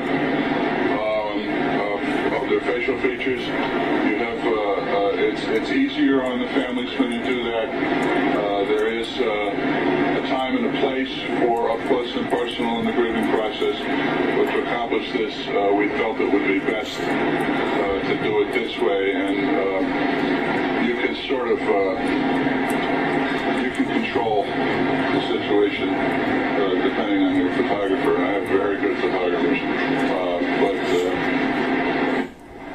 It's got to be hard not to have been able to actually see her. Well, at first I thought that, and I had questioned maybe wanting to see her. Okay, so just another question that people are now going to be asking about Sandy Hook. The conspiracy theorists on the internet out there that have a lot of questions that are yet to get answered. I mean, you can say whatever you want about the event. That's just a fact. So there's another one. Will there be a clarification from Heslin or Megyn Kelly? I wouldn't hold your breath. So now they're fueling the conspiracy theory claims. Unbelievable. We'll be right back with more. After 4 years of research, the next big game changer has arrived. Z-Shield, toxic metal and chemical defense support. It's made in the USA. It's filled with known compounds from nature that are absolutely associated with detoxifying the body, and it supports the InfoWars. It is a classic whole 360 win. We're changing the world. Now it's time to change our bodies with Z-Shield. InfoWarsLive.com. So right after you called Neil Heslin a liar, played a commercial to sell Z-Force, Z-Shield. Can you back that up, Elisa? Objection, CPRC 4111. The same? Yeah. Okay, overruled. May I have a running objection? Yes. Filled. Stop it. Correct? No, Because you don't think you called Neil Heslin a liar, right? I didn't. Right after you ran that piece, and we'll get to that part. Right after we ran that piece, you ran that piece. You ran a commercial trying to sell Z-Shield, toxic metal and chemical defense support, right? I didn't run that. That was probably pre-programmed into our commercial system. Free speech systems, right after they had you say the things that you said about Neil Heslin, right after that, they ran a commercial for a product that they sell on their website called Z-Shield, right?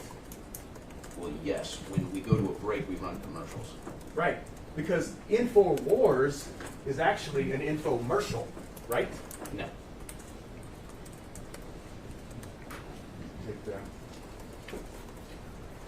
I want to look at the source. Can you put up PX20, which is in evidence? This is the article. And if it's useful to you, just have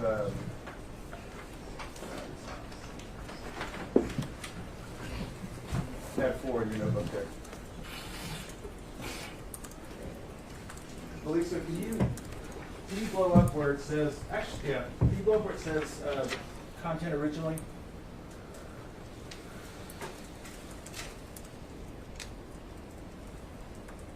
Content originally published at ibankcoin.com. You see that? Which page is this one? It's also on your Tab 4, screen. yeah, it's your screen. Oh, okay. I'm sorry. It may be easier that way. I see that, yes. Okay. That is not a reliable source. You and I can agree on that, right? Yes. Okay. The author we've talked about before, and Willie said it's up on the top. By 0 point now. You have no idea who that is, right? No. You have no idea if they're a reliable source or not, right? No. You never heard of that person before. Or at least so, no. Pseudonym or whatever it may be, right? You definitely never run a story by 0 point now before, correct? I don't believe so. This was republished, as you said, by a website called Zero Hedge, right? Yes. Also, not a reliable source, correct? Sometimes it is. Sometimes it isn't, right? Perhaps. So let me ask you this: if you get something from a source and you look and say, you know, this source sometimes is reliable, sometimes they're way out there and unreliable. Isn't it incumbent on you to check it and do some sort of vetting before you put it on air? Yes, I could have done a better job. You could have done a job, right? You did nothing. You could have done something, right? Well, I was live on air at the time, so it was given to me and I covered it. Is it an excuse to say I didn't have time? Is that an excuse to defamation, to defaming Mr. Heslin? Is that an excuse to you? I just didn't have time? Can you repeat or rephrase the question, please? Is it an excuse to say I didn't have time? Is that a proper excuse to go defame somebody? No. Is it a proper excuse to devastate them? I just didn't have time. I don't agree that that's what happened. Which part? That he was devastated? That even if I had the time, then I wouldn't have run the story. So it would never run. It comes to me, I'm on air. Time is of the essence, is what you're saying. Got to get that news story going now, right? Got to get to the end to sell the metal ions, right? Whether I covered this story or not, that commercial was going to run. Well, the difference is whether you covered it or not is if we're sitting here today. That's the difference, right? Can you repeat the question? The difference is it doesn't destroy these people if you don't run the story, right? I don't know.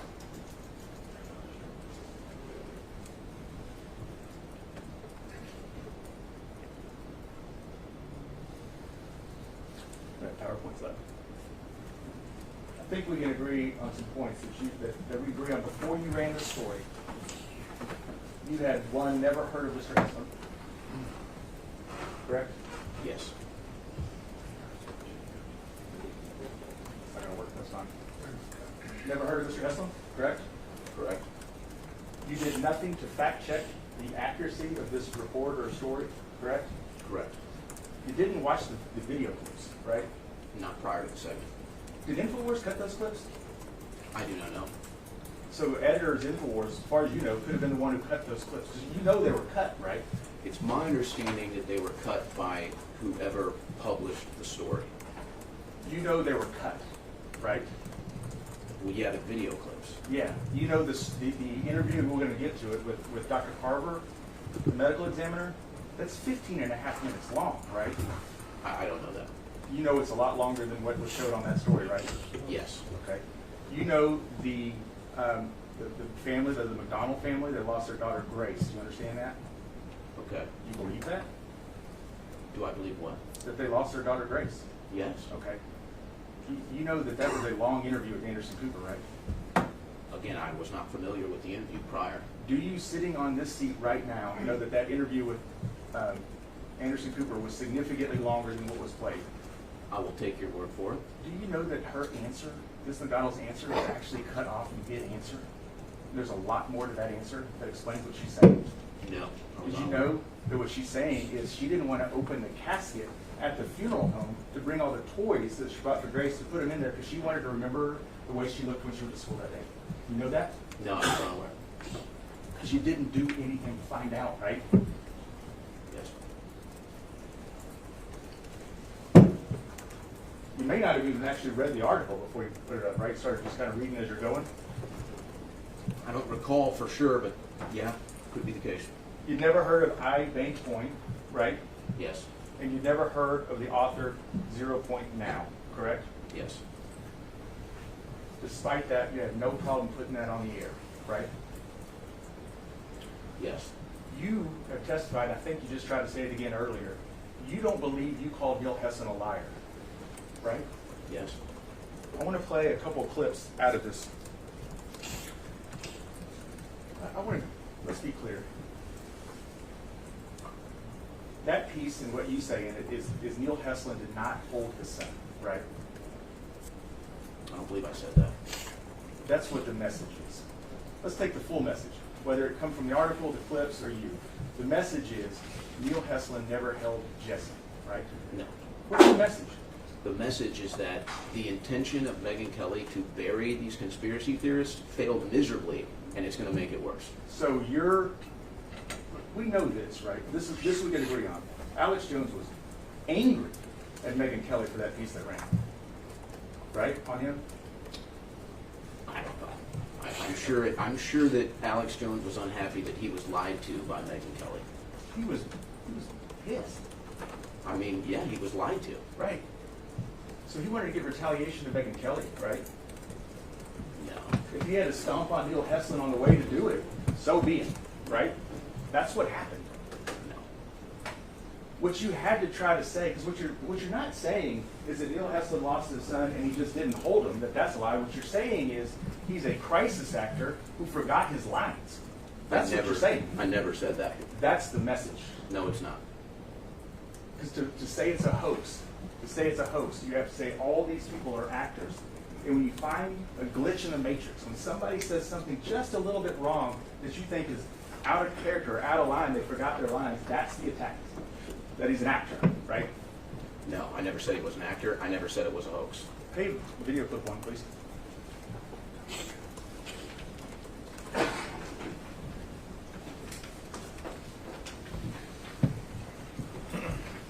He's claiming that he held his son and saw the bullet hole in his head. That is his claim.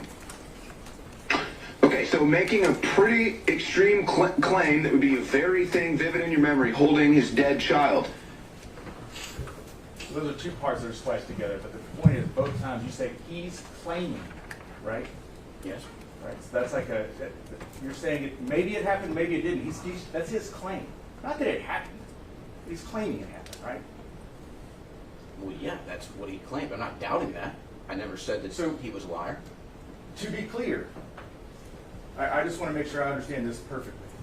When you 3 times say he's claiming it, and then show evidence that you say refutes it, you're saying you're not doubting.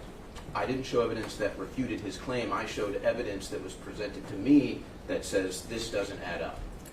You don't think an edited clip of the coroner saying the parents were never united with the kids, and a clip of a mom saying I didn't get to see the child, is evidence to refute his claims that he held Jesse? That's what your testimony is under oath to these 14 folks, 16 folks. Can you repeat the question? I'll try. You're saying that playing the coroner's clip saying that the parents and the children are never united, and also playing a mother's interview where she said she did not get to see her daughter Grace, right after you say he claims to help Jesse, you don't say that that's evidence that he's not being truthful? No. And what was in my head that day was never that. The only thing that was in my head that day was questioning Megyn Kelly because she lied to Alex about what she was doing there. And then here, the conspiracy theory that she was trying to bury is rearing its ugly head again. I could have done a much better job that day. Absolutely. I probably should have known more about those videos and that story before I ran it. But I never called Mr. Heslin a liar. I never said Sandy Hook didn't happen. I never said that they were crisis actors. Next response, Your Honor. Sustained. You just said it was to get back at Megyn Kelly because she lied to Alex Jones. That's what you just said, right? Okay. That's what this was about, is to get back at Megyn Kelly, and if you stomp on some people on the way, who cares? You didn't even know who he was, right? I wasn't trying to stomp on anybody. It's not a matter of what you're trying to do. It's the result that matters, right? well, when do we begin? What's the result of what? Play the clip video, Kyle video too,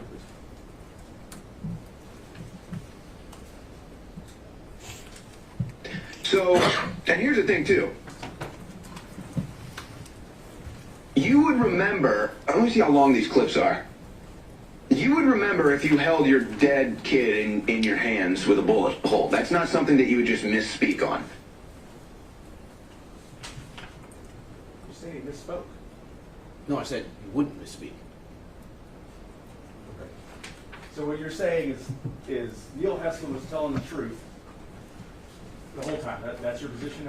That's what this whole piece, from start to finish, the message anybody should get is that Neil Hessler is telling the truth. I am taking a neutral approach to this, and I'm simply saying that is a serious memory in your head that you would not forget. And then you challenge that it ever happened. Because you say the parents weren't allowed to see their kids, right? You put on evidence that the parents weren't allowed to see the kids, right?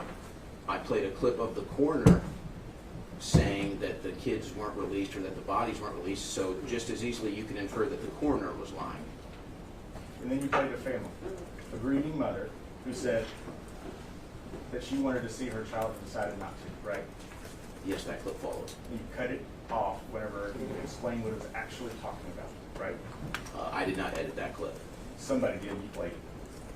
Yes. You don't know who edited it, right? I mean, No. Could have been somebody at Free Speech, could have been somebody else. I don't know. Okay.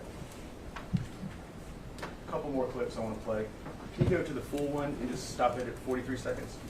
Can you just tell me which exhibit we're Sure, I'm playing? sorry. Yeah, it's the same. Just the same 23.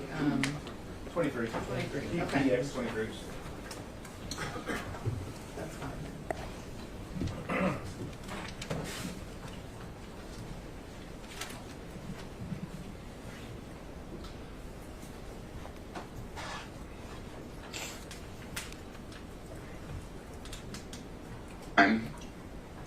But featured in Megyn Kelly's expose. Two things I want to point out. You see this 3 shares? Yes. All right, this isn't an article that's sort of breaking the internet, right? I guess not. All right. You see the time it was published, 3:35 p.m.? Yes. That was the same day, right? Yes. That's probably Eastern time, wouldn't you think? I don't know. Okay, let's call it 3:35 Central, make it more favorable. You said you published this around 5:55, right? I believe so. So, InfoWars, somebody, your folks in the back, I don't know what you call them, writers or editors, whatever it may be, had hours to try to fact check this before they handed it to you, right? Not necessarily. They might not have seen it till 5:35. Okay, then they had 20 minutes. They might not have seen it till 5:55. All right, you think they just printed it hot off the presses and threw it to you?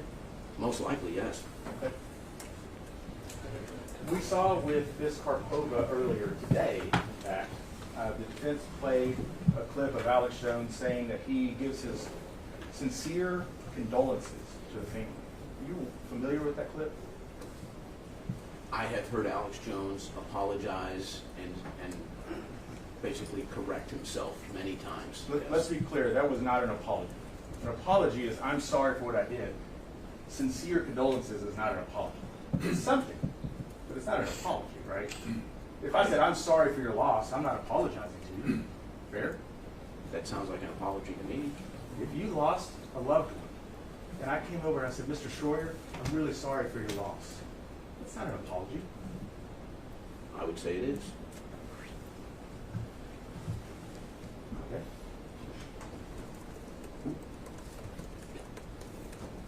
What am I apologizing for? If your loved one died and I said, Mr. Schroyer, I'm sorry for your loss, what am I apologizing for? You were sympathetic that I'm grieving. Sure. It's different than an apology. An apology is if I knock over your bag and I say, Ryan, I'm sorry I knocked over your bag. I feel bad about that, right? I did it, right? I'm not going to get mixed up in this.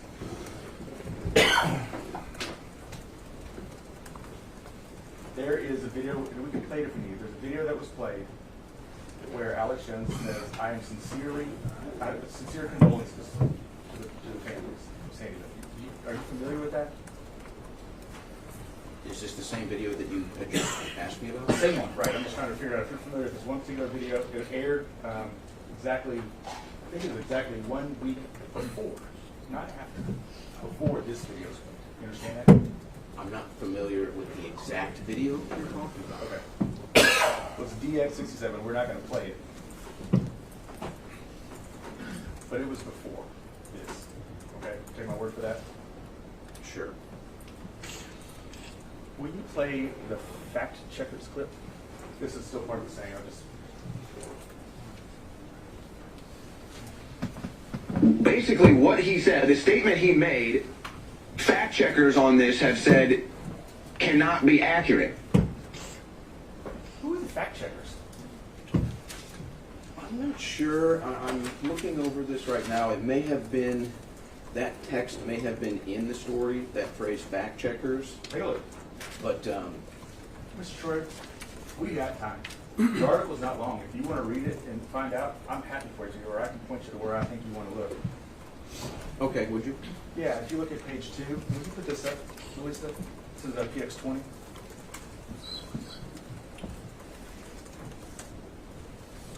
Is your water pitcher empty? Yes. Miss Magic Steel, can you bring another water pitcher out, please? Defense table. Page 2, Melissa. Take this one if you'd like. This one's full. Let my staff handle it.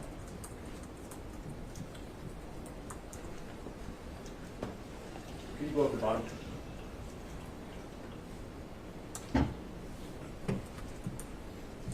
Standing in the way. You see at the bottom of page 2 of the story, it says Jim Fetzer, professor emeritus at the University of Minnesota, who wrote a book claiming Sandy Hook was staged, and goes on to kind of spew whatever that is. That's the fact checker, right? That's most likely what I was referring to, yes. Okay.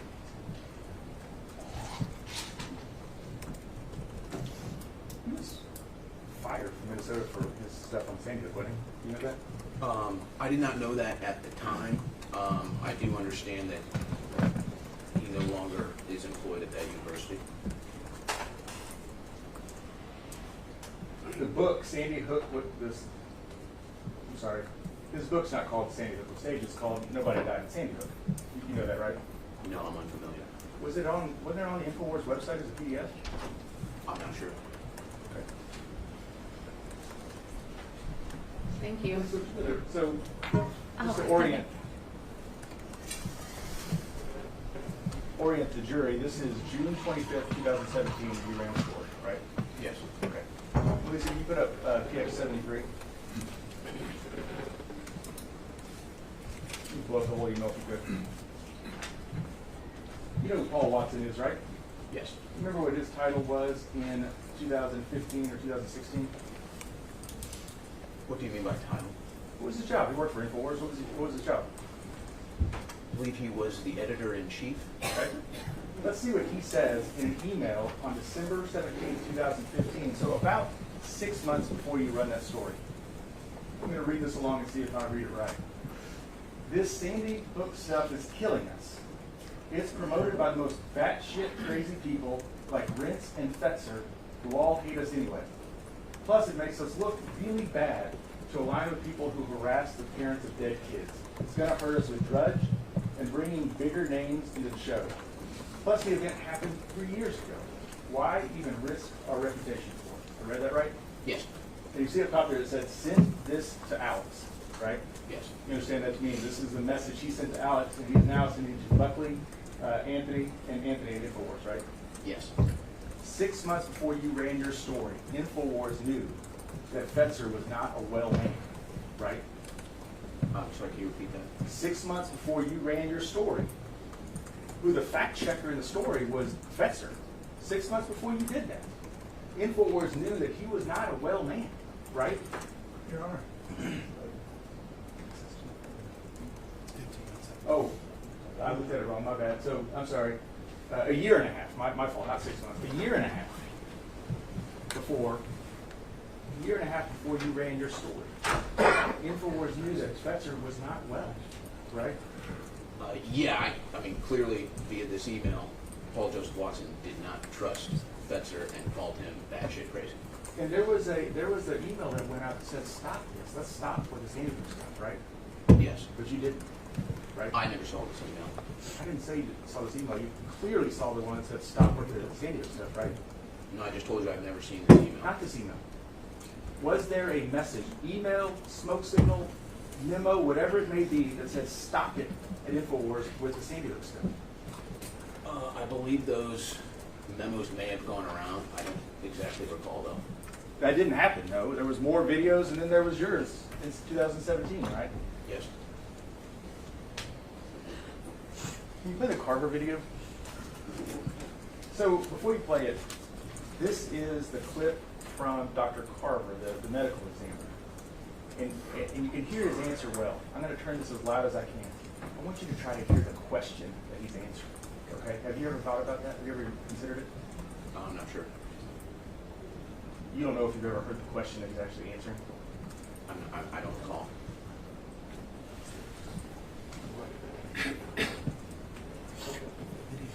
Oh, it's part of saying to the ground. It's not for me. I mean, Okay. it is for me, but You it's got for it. the record too. Right. So this So is this is- your video, plaintiff's video 23. Yes, PBX 23. And it's loud. Just want to be prepared. Turn it down right after the question. We may have to listen to it a few times.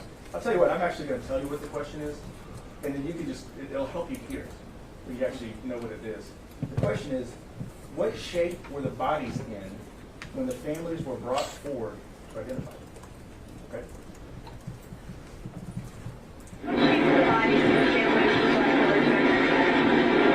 We did not bring the bodies and the families into contact.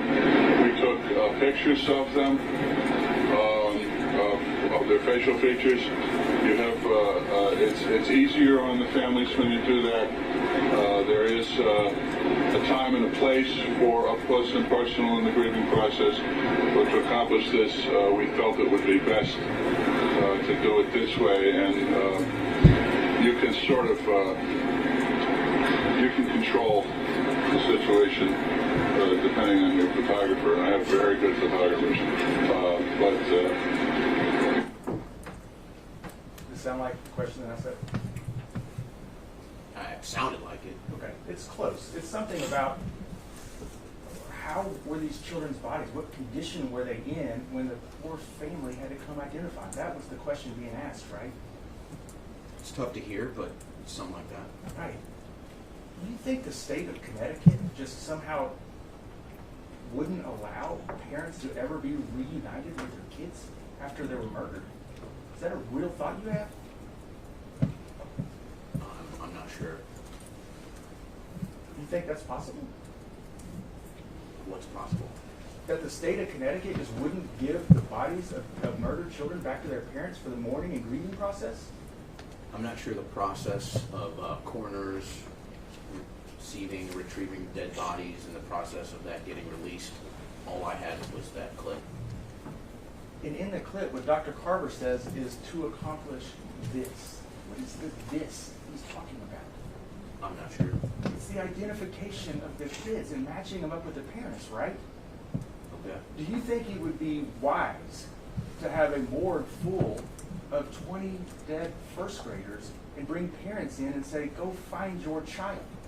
Or is it a little bit better practice to have photographs and try to do it that way? I have no idea. I've never worked with a coroner. I don't know that process. Which one makes more sense, Mr. Schroyer? Again, I don't know. Maybe it's harder to identify with a picture. Maybe it's harder to identify a body. You're asking me a line of work I have zero experience in. You never listened to the whole video, the whole interview, Dr. Carver, right? I don't believe so. If you look at tab 6 in your book. Tab 6? Yes, sir. Or you may not have it. My book goes up to 4. I'm not going to introduce this. I'm going to just show it to you Let's see if I can orient you to something.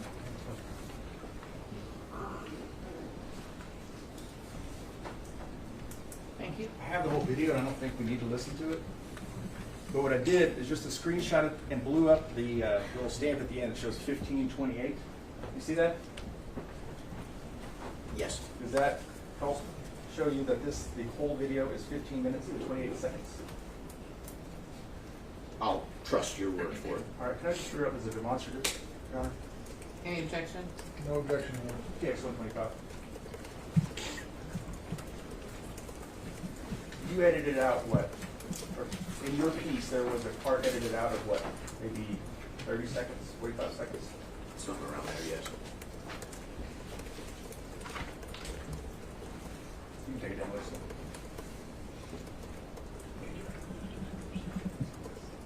That was available, right? You could have went and found that video, figured out what was being discussed, right? You mean, when do you mean? When you aired it. No. You don't think that video is available when you aired it? It might have been available, but I'm saying I never had access to it, and I had 4 minutes left until break, and that was all the videos I had. 4 minutes left until the ion, metal ion, whatever it feels? Yeah, the break. Right, the commercial, infomercial. Commercial break, yeah. Right, infomercial break. You testified that this was available. You could have found it if you went and looked for it, right? You're not disputing that. The full interview with the coroner was available. Okay. You're agreeing with me, right? Well, again, I don't know that, but I'm taking your word for it. Okay. Well, if you could, look at your deposition on page 110, line 14.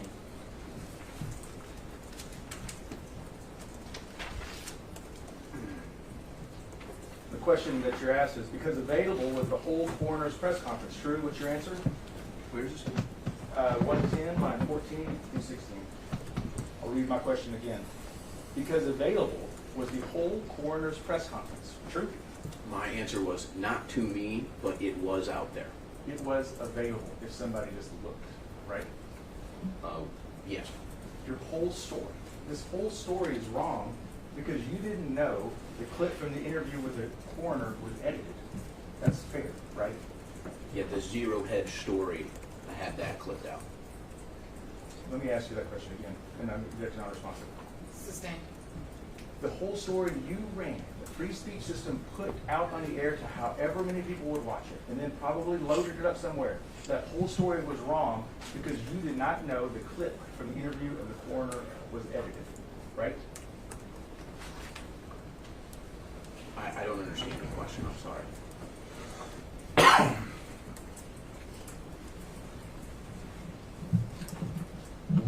What you aired is wrong. It's wrong, right? It's not a correct statement. The whole piece was wrong. Can you be more specific for me? Yeah, this timeline of events and fact checkers is all wrong. Not true. Factually inaccurate. Fair? Yeah, I'd say that it's my recollection that the timeline presented in that story was inaccurate now. And the story was wrong because you didn't know that the interview with the coroner was edited, right? Correct. Okay. You were just, like you said a second ago, in too much of a hurry to get that on the air, to do that, right? No, it wasn't a hurry. It was just a news story was brought to me, and I covered it. And in the process, hurt real people. You understand that now, right? I feel awful for grieving parents from that horrific event. That is not what I asked you. In the process of hurrying up and putting that story out to a worldwide broadcast, you hurt real people. Do you understand that sitting here right now today?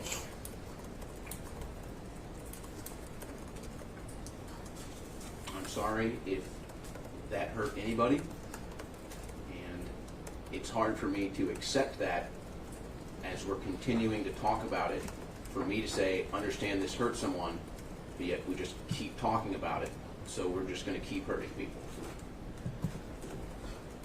you think they shouldn't exercise their rights to the court system because that might hurt them, just let you off. That's what you think? No, never said that.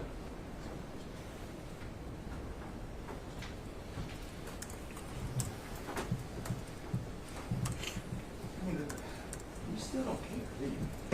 I do care. You don't care that these folks were hurt by what you did, do you?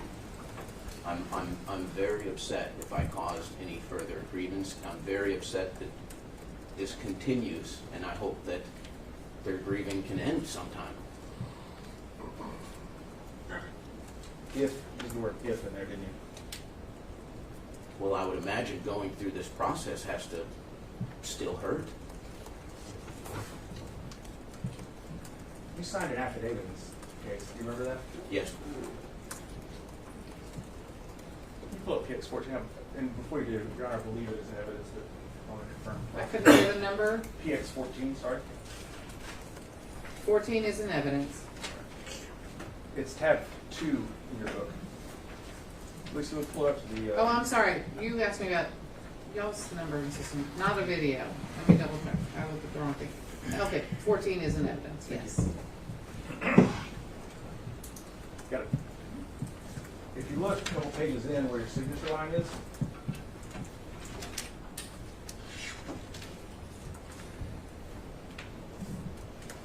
you see that part that says sworn to? Well, that's not it. Let me just ask you an easier way. You know when you do an affidavit, that's sworn testimony, right? Yes. Okay. Under penalty of perjury, right? I want to look at paragraph 10, please. Page 4.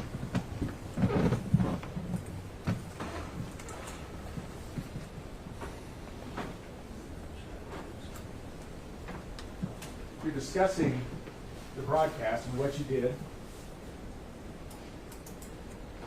And you say, I then played the referenced, unaltered, widely distributed video clip of a news conference with the medical examiner cited in which he told reporters that parents were not given access to their children. Unaltered? Yes. That is inaccurate. No, there's Right? nothing altered about that clip. I just showed you the clip's 15 minutes and change, right? That's a different clip. Okay. What you're saying is you just took whatever 0 Point Now did and did whatever he wanted to do, right? I'm saying that the clip that you played at the corner was not altered. It may have been cut out of a larger clip, but that clip itself was not altered. At least I'm not aware of it. If I take a clip and take a piece out of it, haven't I altered the clip? No, you just Right. made a new clip. Okay, so by unaltered, what you mean is you didn't like dub over it or something like that? Yes. Okay. All right. Take that down, please. I want to play one more, well, actually a couple more parts from PDX 23. We're going to play that McDonald family clip, if you would. It's got to be, hard not to have been able to actually see her.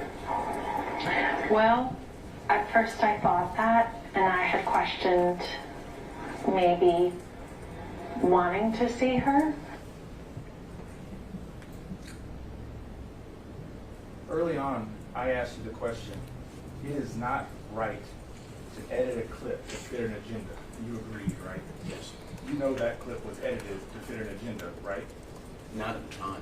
I didn't ask you about it at the time. I still don't know that. You don't? Okay. You've never seen the full transcript? No. Okay. Plaintiff's Exhibit 19 is under tab 3. This is the transcript of the whole article with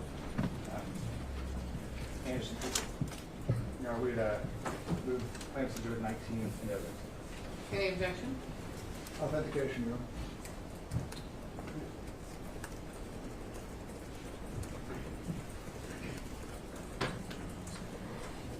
Your Honor, come from the CNN website. We're obviously not offering the truth of the matter, sir. Obviously, we're just showing him that he edited a clip. Right, so his objection is authentication, not hearsay. Okay. So do you have something to show me where it came from? I don't believe it with our expert. Okay. Or can I read the rest of that answer, or have him read the rest of the answer to that question then? Who read the rest of the answer to what question? I'm sorry, Miss McDonald's answer that was cut off in the clip that he played, we have the rest of the answer to that Do you question. have the video? You only have a transcript. We were unable to ever find the video. And, okay, and you got the transcript from the CNN website? Our expert did. Okay. If we need to wait for him. I think we might need to wait for the That's expert fine. and then bring it back up. Sure.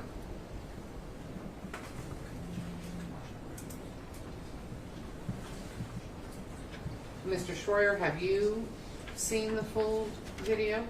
No, ma'am. Do you, Mr. Schroyer, understand that what she was saying about seeing her child was in the funeral home? That the McDonald family, what they did is they brought Grace's things that she loved, seashells. They brought sunglasses. They brought a Taylor Swift album, a Christmas album that she loved, a frying pan that she loved to cook. And they were going to put it in the casket with Grace. But they didn't, because they didn't want to see her body like that. So they gave it to the funeral director to do. You understand that's what she's saying right there? I was unaware of that. That would be an important thing to know, right? Before you run a piece like that? Yes. Obviously she saw her child, right? I don't know. Obviously she was allowed. That's a bad question. Obviously she was allowed to see her child, right? I don't know. It is your position that you do not know, as a general proposition, whether or not parents of murdered children are ever allowed to see the child's body. I'd have to make an assumption, but I mean, I would assume yes. Right.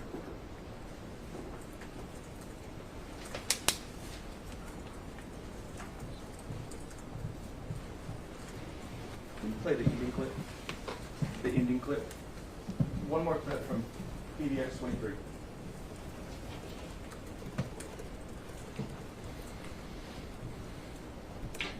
Okay, so just another question that people are now going to be asking about Sandy Hook. The conspiracy theorists on the internet out there that have a lot of questions that are yet to get answered. I mean, you can say whatever you want about the event. That's just a fact. So there's another one.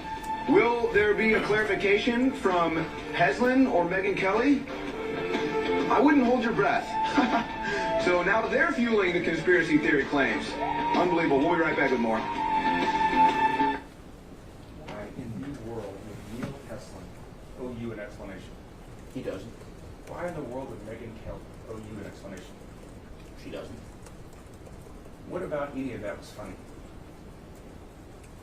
As I explained earlier, if Megyn Kelly's goal was to stymie conspiracy theories about Sandy Hook being a hoax, it did the exact opposite of its effect. Now, I don't find Sandy Hook funny. I don't find the tragic loss of life funny at all. Do you think that prolonged and increased grief around a murdered child is funny? Because that's what happened, right? You understand? That's what happened.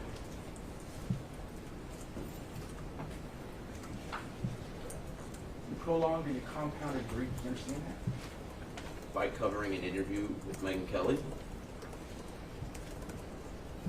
By saying Neil Heslin never held Jesse after I he never was said murdered that. at Sandy Hook Elementary School. I never That's said that.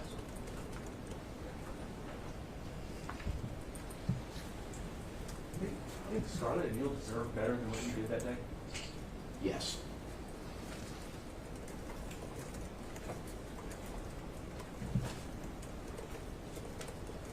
2016 was when you started at InfoWars, or Free Speech Systems. You knew and know that really the only people that were spreading this lie about Sandy Hook was you and Wolfgang Halbig, right? No. Turn to page 191, your deposition.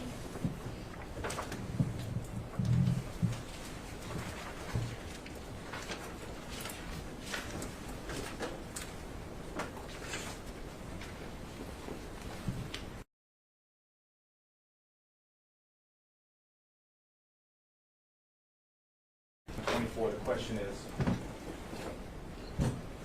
why were they so important to you in this video? You mentioned them twice, and you answered, I think it was more a matter of, from my perspective, Alex Jones was catching all this flack for Sandy Hook, but the other people that were questioning it weren't. to my best knowledge. Question, well, what do you mean by other people? Answer, Wolfgang Halbig. Question, anyone else? Answer, not that I'm aware of. That's what you said under oath, what, 8 months ago, right? Yes. Have you learned something different now? Can you rephrase that? Have you learned something different? I mean, the people spreading the lies about Sandy Hook was Alex Jones and Wolfgang Halbig. Those are the two main people, right? Well, I guess Zero Hedge as well.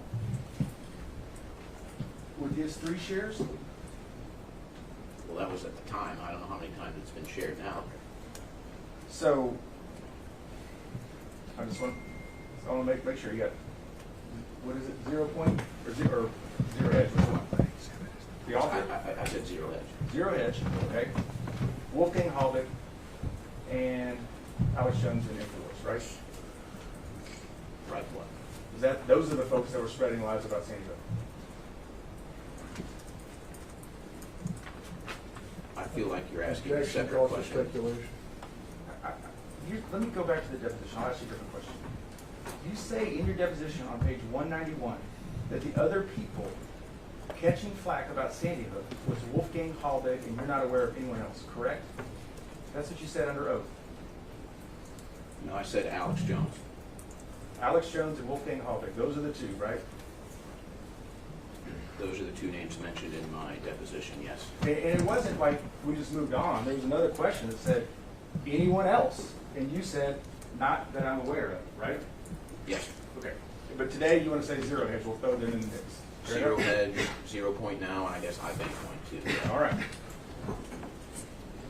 You would agree with me that to spread, whether it be the truth or a lie, you have to have a way to reach the audience, right? Okay, A yes. platform, if you would. Yes. Wolfgang Halbig, InfoWars was his voice. Oh, you were his megaphone, right? No. He didn't have a TV show, right? You don't need a TV show to have a voice. I'm going to go through some other items too. So I'll ask that question again. He doesn't have a TV show, right? Not that I'm aware of. He doesn't have a radio show, right? Not that I'm aware He of. doesn't have some big internet presence, right? I don't know. He doesn't have any way to get his brand of crazy out other than through InfoWars, right? That's who he used, right? I don't know. Let's play PBX 15G.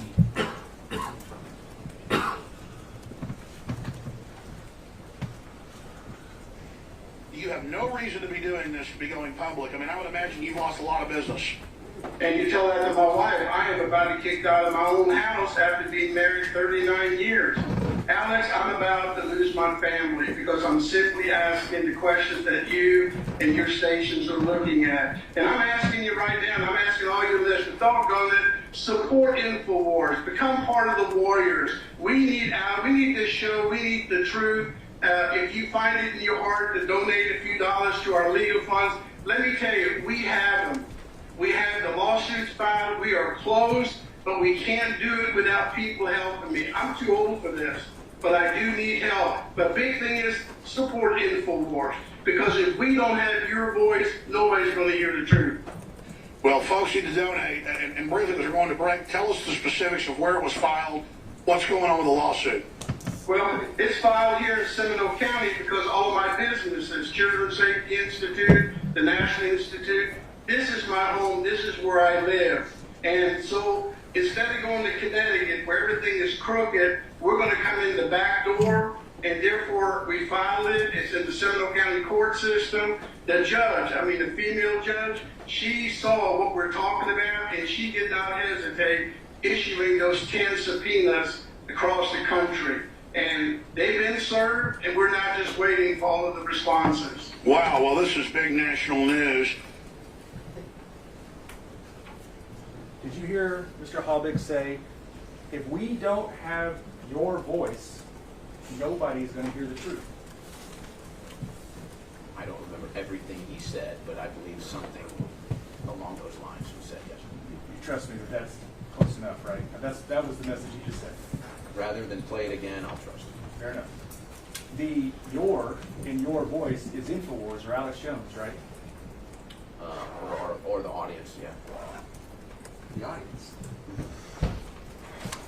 We're gonna play it again, and I'm gonna stop it right after he says it, so I'm supposed to do it all, okay? Let's make sure.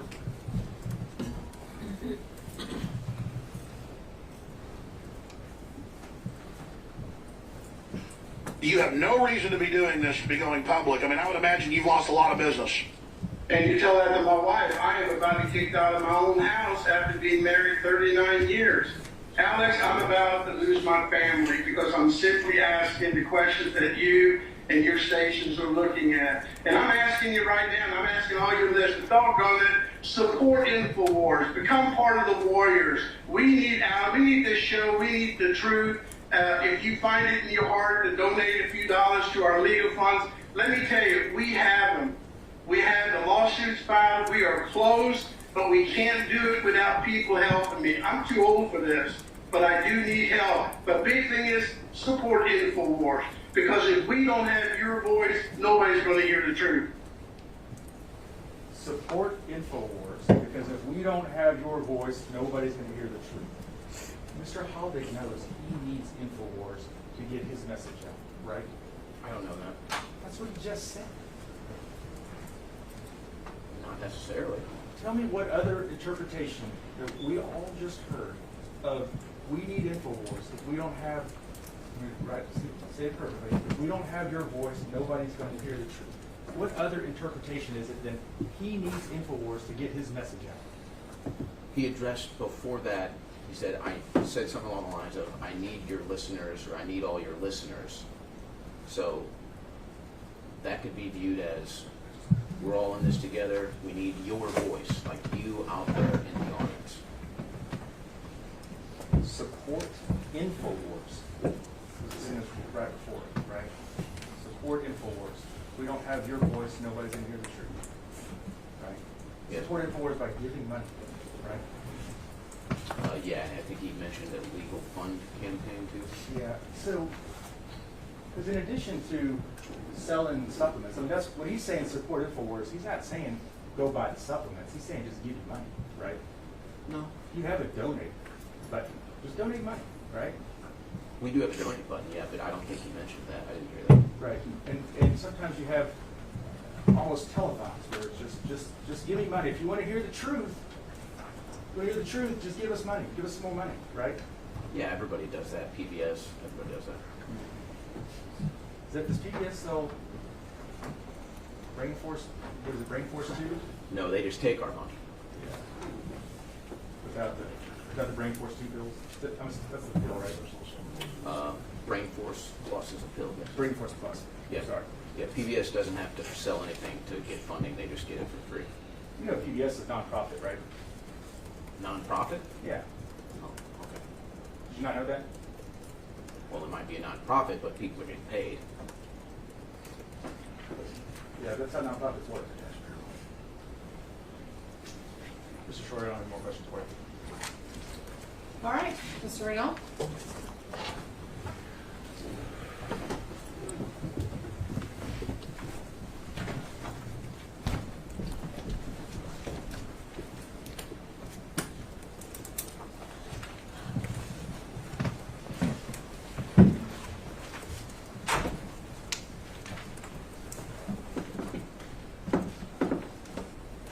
Mr. Schroyer, please tell the members of the jury where you're from originally. I am originally from St. Louis, Missouri. And did you go to college? I did go to college. And what did you get your degree in? I studied psychology and media studies. How did you first get involved with broadcasting? In high school, when I wasn't starting on the varsity teams, I realized I was not going to be a professional athlete, so I began writing for our school newspaper and doing reporting from our high school sporting events. After you graduated from high school, while you were in college, did you continue to work in broadcasting? I did. When I was at college, I was actually working professionally at multiple radio stations in St. Louis, and I was also the editor-in-chief of our student newspaper called The Current. And what type of reporting were you doing at the time? For the current, I was reporting on everything because we were very understaffed. So movies, concerts, sports, just general activities on campus. And then professionally, I was in the sports media covering local sports in St. Louis, college, professional. Was this on the radio? Yes. And about how much time would you spend on the radio talking about sports? At one point in time, I was producing, I believe, 4 shows a day, weekdays. And I was not the host, but I would engage in commentary with the show hosts that I was producing for at that time. So we're talking maybe 10, 12 hours. And did there come a time when you became interested in covering things beyond just sports? Yeah, I believe it was about 2013 when I wanted to pivot from sports to current events and politics. And if you recall, was there an event, something that happened that made you want to switch from sports to current events and politics? There was. It was the Boston Marathon bombing. It was the first time in my life that I ever watched a news broadcast at all. I was not really watching television news, but I had the same fervor for being accurate talking on the radio back then, so I started to watch news reports on the Boston Marathon bombing, and I started to follow up on some of those, do some digging, and what I realized was that we're not getting a full story from our government or our mainstream media, and it was kind of a shocking experience for me that really just changed my career path. How did you go about making the transition from, and let me back up, what was it about the coverage of the Boston Marathon bombing that so stuck out to you and made you want to look into it more? Well, for one, the FBI put up the Sonia brothers mugshots, and they were looking for information on them. But they claimed at the time they didn't know who they were, and it later came out that the older Sonia brother was actually a government asset and had been flying back and forth from the United States to parts of the Middle East. So they knew well, they were well aware of who he was, and they didn't tell us that. And then when I saw the lockdown that they had, I don't know if lockdown is the right word, but basically they were going door to door looking for them, and then somehow he's in a boat covered in blood and they didn't find him. So I didn't really know what I was getting into at the time. I just had more interest in that moment than I did sports for the first time in my life. And how did you go about making the transition from being a sports-only radio person to being somebody who covered politics and current events? I was extremely embedded in the sports industry in St. Louis, so it really wasn't even a transition. I continued to work all the jobs that I had in sports, but I started doing some political stuff on the side, doing some YouTube live videos, starting to interject some political stuff on the radio shows. So it was really just more of an add on top than it was a transition at the time.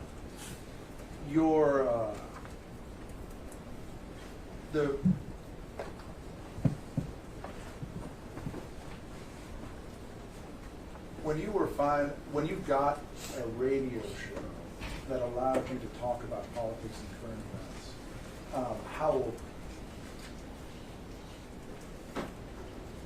I think I was 23 at the time, and really most of my political coverage at that time was on YouTube, because anybody could start a YouTube account and fire up a live stream and have an audience. And from what time to what time did it broadcast?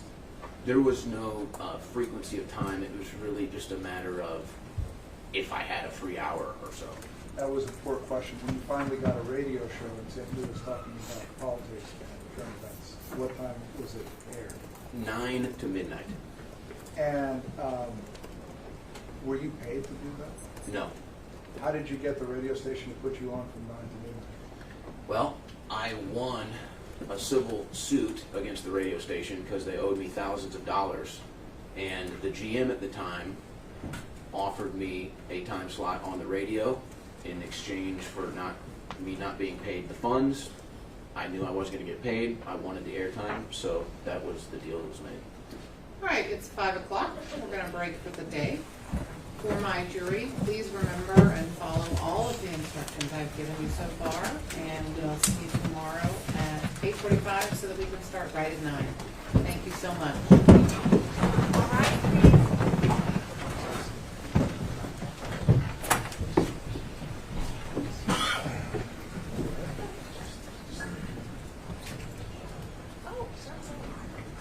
And whoever's out last, just shut that door for me, okay?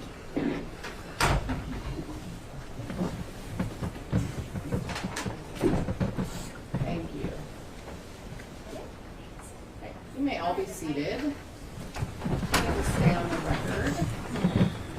Mr. Schroyer, I'm going to ask you just a few questions. One second. I'll write something first.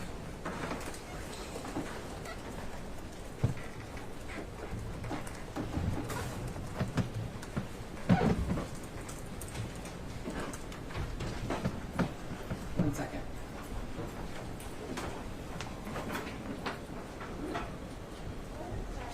You testified just today that you were a guest or a co-host with Mr. Jones on Tuesday. Is that right? Yes. And you testified that you did a show and then a second show. Is that right? Yes. And what were the topics of those two shows? I mean, were any of the topics of those two shows this trial? Yes. Did you and Mr. Jones talk about anything that happened at the trial? I don't recall exactly what was discussed. Are they still available for viewing? I believe so. So you think you talked about the trial without talking about what happened at the trial? I'm not sure. Well, you just told me that the topic included this trial, didn't you? Yes. Okay. And I'm asking you, did you talk about what happened in this courtroom? And you said, I don't remember. Well, I just don't recall the exact details. I'm not asking you for any details. Did you talk about things that happened in this courtroom? Probably, yes. Didn't Mr. Reynal inform you that you were under the rule? What rule? So is that a no? Did he have a conversation with you about being under the rule? Well, he did. He told me I am not to watch any other witness testimony. Did he not tell you you weren't to speak with any other witness? I don't believe so. Did he not tell you you weren't supposed to discuss anything that happened in this courtroom during the trial? No. Okay. Any further questions on this topic only? Any other questions in this topic? And be careful. Mr. Shorter,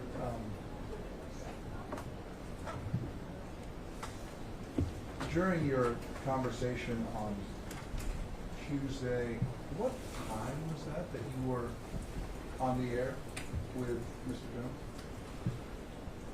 I believe Mr. Jones got in to the office that day at about 2 o'clock. 2 p.m.? I believe so. And what time were you on till? 6 p.m.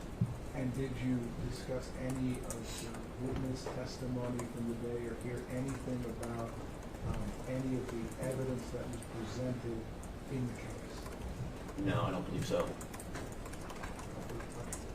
Have you had any other show appearances this week with Mr. Jones? I posted on Monday and Tuesday, and I believe that's it. So you weren't on the show yesterday? No. Okay. Were you on the show today? No. All right. And these are all available online, right? Yes. All right. You may step down. You'll have to, actually, I'm going to read something to you first.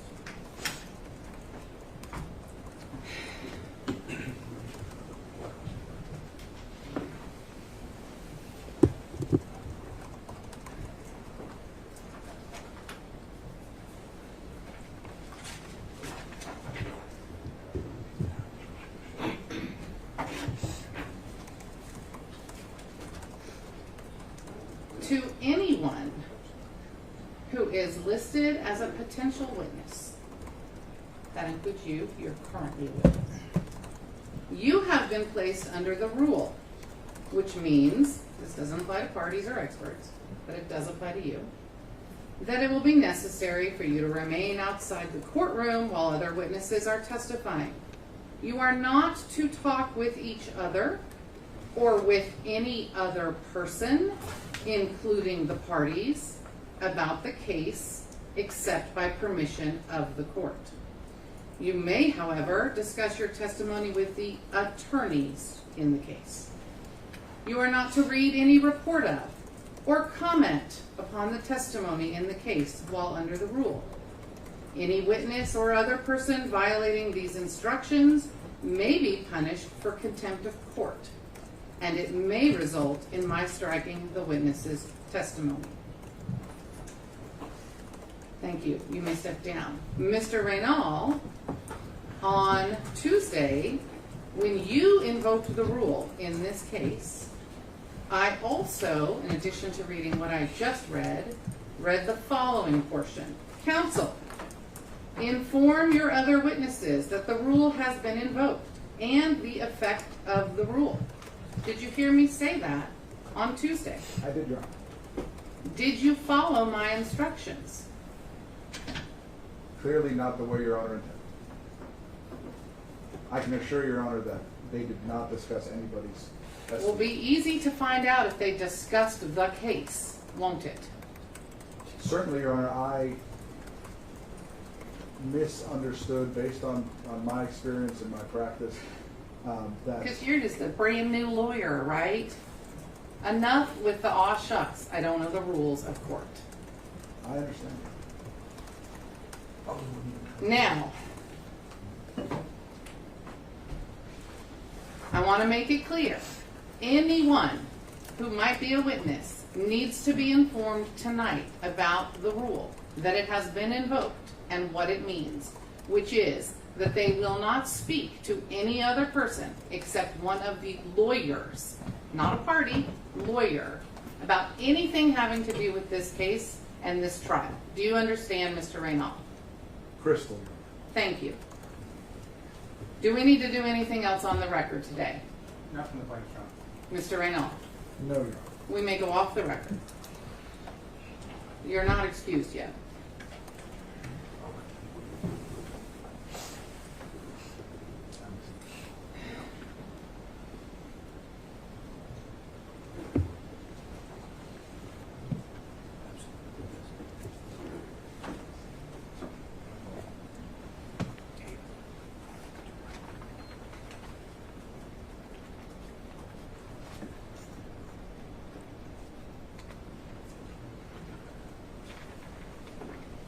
Because I allow the jury to ask questions, we lose a little bit of time from the total 44 hours that's assigned to the parties. I think I mentioned that to you before.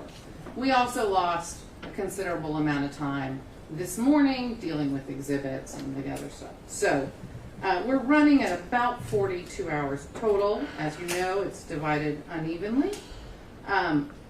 Rough math is 25 hours, 17 hours. That's not a promise. That's rough math.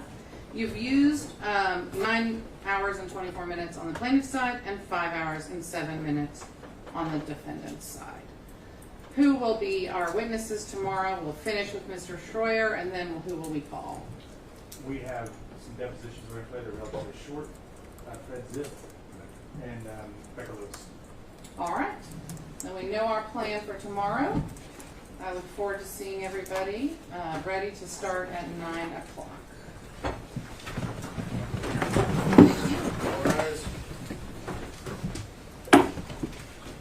All right.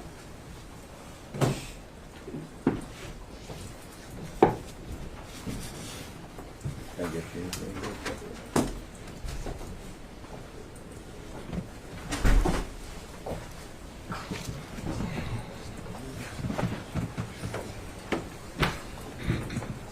Do we want to leave this stuff? Hey, Joe.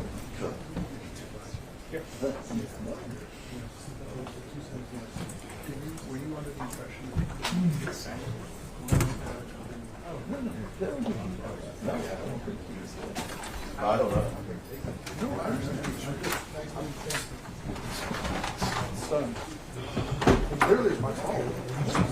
Has that ever been yours? I never thought about it. I never thought it. That way. Yeah.